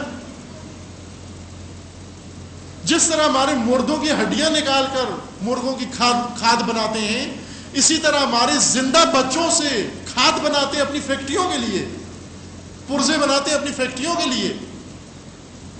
سسٹم کی ضرورت ہے, نظام کی ضرورت ہے. اس نظام کی طرف ہمیں پہلے ذہنی طور پر پہلا نقطہ جیسے پہلے اشارہ کیا, پہلا کام ذہنی تبدیلی ہے. اپنے ذہنوں کو انڈسٹری سے نکال کر نظام کی طرف لائیں, سسٹم کی طرف لائیں. ہم احکام کی حد تک دین جانتے ہیں لیکن نظام کی حد تک دین کی طرف نہیں آئے, چونکہ نظام والا دین کسی نے بیان نہیں کیا, سسٹمز والا دین بیان نہیں کیا. پہلی دفعہ تاریخ کے اندر ائمہ اطہار کے بعد ایک شخصیت آئی جس نے آ کر دین کو سمجھا اور کہا کہ عزیزان, مسلمین, مومنین, اے ملت, اے امت, اے جوانان, اے خواتین, اے حضرات, کہ دین کے اندر احکام سے پہلے نظام موجود ہے, پہلے نظام دین کو سمجھو. ہم نظام کے بغیر احکام پر عمل کر رہے ہیں, اس فکر صرف ایڈجسٹمنٹ کی فکر میں ہے. یعنی سودی نظام میں زندگی بسر کر کے فقط اس چکر میں ہے کہ میں نے جو بینک میں پیسے رکھے ہوئے ہیں وہ کہیں سے جائز کرا دو. ابھی تک مجھ سے نہیں کسی نے پوچھا کہ دین کا نظام, اقتصادی نظام کیا ہے. سب نے یہی پوچھا ہے کہ میرے جو پیسے بینک میں پڑے ہوئے ہیں وہ وہیں پر رہیں, ان پر جو سود لگتا ہے اس کے جواز کی مجھے کہیں سے دلیل لا کے دو, کہیں سے فتویٰ لا کے دو. سب یہی سوال کر رہے ہیں, یعنی ایڈجسٹمنٹ. یعنی ہم اس غیر دینی نظام میں اسلامی نظام کو کس طرح ہمانگ کریں. غیر دینی انڈسٹری, تعلیمی انڈسٹری میں ہم کس طرح اپنے بچوں کو پڑھائیں. اسلامیات پڑھا کے خوش ہو جائیں کہ بچے ہمارے ساتھ ساتھ مسلمان بھی بن رہے ہیں. عزیزان, ہمارا پہلا کام انسان بنانا, پہلا کام مقصد خلقت تک پہنچانا ہے. مقصد خلقت تک پہنچانے کے لیے ایک آئیڈیل سوسائٹی کی بھی ضرورت ہے, وہاں پر انڈسٹری کی بھی ضرورت ہے, وہاں ہر چیز کی ضرورت ہے, لیکن نظام کے ساتھ ہر چیز کی ضرورت ہے. ایسی انڈسٹری نہ ہو جس میں ہمارے بچے بھی میٹیریل کے طور پر استعمال ہو رہے ہوں. انڈسٹری ایسی ہو جس کے اندر اس میٹیریل سے ہمارے بچوں کی ضروریات تو بنتی ہوں لیکن ہم خود میٹیریل کے طور پر اس میں نہ استعمال ہوتے ہوں. اس نظام کی ضرورت ہے. پہلا قدم اٹھایا ہے خداوند تبارک و تعالیٰ کی تائید سے توکل کر کے خدا کی ذات پر. ایک ادارہ, تعلیمی مرکز, اب اس کو مدرسہ کہیں, حوزہ کہیں, جو بھی کہیں, میں اس کو تعلیمی مرکز کہوں گا, ابھی کوئی ٹائٹل نہیں دیتا اس کو. تعلیمی مرکز, جس تعلیمی مرکز کے اندر کوشش یہ ہے کہ ہم تعلیمی نظام اس کے اندر متعارف کروائیں اور اس تعلیمی نظام میں اپنی اولاد اور اپنے بچوں کو اس طرف متوجہ کریں. یعنی ایسی کھیپ نکلے جو اس حقیقت کو سمجھے کہ ہم نے اپنی پوری ملت کے لیے تعلیمی نظام مقرر کرنا ہے, تعلیمی نظام بنانا ہے, تعلیمی نظام پھیلانا ہے. یعنی ایسے فکری رہنما, ایسے معلمین پیدا کرے یہ مدرسہ یا یہ علمی مرکز, جہاں سے ایسے افراد پڑھیں جن کا نظریہ یہ ہو کہ ہم نے انسان کو میٹیریل کے طور پر استعمال نہیں کرنا, بلکہ جہاں سے انسان بن کے نکلے اور انسان انسانیت کی راہ پر پڑے اور انسان اپنے مقصد خلقت کی طرف متوجہ ہو. ظاہر ہے اس کی جتنی ضروریات ہے, جتنے نظام اس کو ضرورت ہے, ان کی بھی ضرورت ہے. اس نظام کے لیے جن چیزوں کی ضرورت ہے, قابل اساتید اور قابل اسٹوڈنٹس, قابل شاگردوں کی ضرورت ہے. ریجیکٹ مال عموماً علم دین کے لیے بھیجا جاتا ہے, جو کہیں بھی ویلڈنگ بھی نہ سیکھ سکے, پنچر بھی نہ لگا سکے, اسے علم دین پڑھنے بھیج دیتے ہیں. وہ علم دین پڑھ کے پھر جو دین سیکھ کر آتا ہے وہ یہی ہے جو پاکستان میں پھیل رہا ہے. جن کو پنچر لگانا نہیں آتا تھا وہ قرآن سیکھ کر آئے ہیں, قرآن ایسا سکھا رہے ہیں پھر لوگوں کو. بہترین انسان آئیں, بہترین استاد بھی ہوں, بہترین شاگرد بھی ہوں, تاکہ اس ملک کی بنیادی ضرورت یعنی نظام تعلیم سمجھ سکیں اور اس کو سمجھا سکیں اور آگے پھیلا سکیں. جو کچھ اس تعلیمی مرکز کے اندر ہوگا اس کا ابتدائیہ ہے جو آپ کی خدمت میں عرض کیا ہے سارا, کہ اس وقت انڈسٹری سے اور صنعت سے نکال کر تعلیمی سسٹم کی طرف آنا ایک مقصد ہے تعلیمی نظام کا. اس تعلیمی نظام کے خد و خال کیا ہیں, اس کی تفصیلات کیا ہیں, اس کی جزیات کیا ہیں, اس کے اندر کیا کیا ہوگا, ظاہر ہے یہ آج کی اس مجلس کی گنجائش نہیں ہے. یہ آئندہ اگر فرصت ملی کسی جگہ یا آپ ہی کی خدمت میں تو انشاءاللہ اس کو مزید آپ کی خدمت تک پہنچایا جائے گا. ہنوز مطلب شروع ہوا ہے، ختم نہیں ہوا ہے. امید ہے کہ خداوند تبارک و تعالی ہم سب کو اس مقصد کو سمجھنے کی توفیق عطا فرمائے، اور خداوند تبارک و تعالی ہم سب کو توفیق عطا فرمائے کہ ہم اپنے بچوں کو، اپنی قوم کے بچوں کو اس انڈسٹری نظام سے نکال کر تعلیمی نظام میں لا کر اس طرح سے تربیت و تعلیم دے جس طرح خدا کی رضا ہے، اور اس طرح سے دیں جس طرح سے انبیاء کرام نے تعلیم کا نظام مقرر کیا ہے، اس طرح سے تعلیم دیں جس طرح ائمہ اطہار نے تعلیمی نظام مقرر کیا ہے اور وضع کیا ہے، اور اس طرح سے اپنی اولاد کو پرورش کریں، اور اس طرح ان کی نشو و نما ہو کہ جس سے امام زمانہ راضی ہوں انشاءاللہ. اور وہ دن آئے کہ پاکستان کے اندر انشاءاللہ نظام دین، نظام اسلام و ہر نظام عادلانہ نظام ہو، الہی نظام ہو، قرآنی نظام ہو، اور تعلیمات اہل بیت علیہ السلام کے مطابق نظام ہو انشاءاللہ. یہ کام ہو سکتا ہے آپ والدین کے ہاتھوں، اور آپ کے ان سرمایوں کے ہاتھوں، انہی عزیزوں کے ہاتھوں اور انہی بچوں کے ہاتھوں انشاءاللہ. اور وہ دن آئے گا انشاءاللہ جب ایک قوم ہمت کر لے، عزم کر لے، پھر خدا اس قوم کو توفیقات دیتا ہے، اور ہم ان توفیقات کے منتظر ہیں کہ انشاءاللہ خدا تعالیٰ ہمیں توفیق دے. پروردگار سے دعا ہے کہ پروردگارہ اس وقت ملت پاکستان بہت سارے مشکلات و مسائل کا سامنا کر رہی ہے، از جملہ سیلاب کا. پورے ملک کے اندر تباہی پھیلی ہوئی ہے. پروردگارہ تمام سیلاب زدگان و مصیبت زدگان کو اس آفت و بلا سے نجات عطا فرما. تمام ملت کو، وہ تمام خیر حضرات کو، وہ تمام صاحبان اقتدار و اختیار کو توفیق عطا فرما کہ ان مصیبت زدوں کو اس مصیبت سے نکالیں انشاءاللہ. اور پروردگارہ اس ملت کے اندر اتحاد و اتفاق برقرار فرما. مملکت پاکستان کے اندر امن و امان برقرار کر فرما. فرقہ واریت اور دہشت گردی پھیلانے والوں کو نیست و نابود فرما. ان کی حمایت و سرپرستی کرنے والوں کو نیست و نابود فرما. پوری امت مسلمہ کے اندر اتحاد و اتفاق برقرار فرما. حزب اللہ لبنان کی مدد فرما. سید مقامہ سید حسن نصر اللہ کی نصرت فرما. پروردگارہ مظلومین فلسطین کی حمایت فرما. مظلومین عراق کی نصرت فرما. مظلومین کشمیر کی حمایت فرما. پروردگارہ بحق محمد و آل محمد انقلاب اسلامی کی حفاظت فرما. راہبر معظم انقلاب اسلامی کا سایہ دراز فرما. اپنے ولی حق ولی اللہ العظم اجل اللہ تعالی فرج و شریف کا جال ظہور فرما. ہمیں حضرت کے عوام و صحابہ میں سے ہونے کی توفیق عطا فرما. صلی اللہ علیہ وسلم.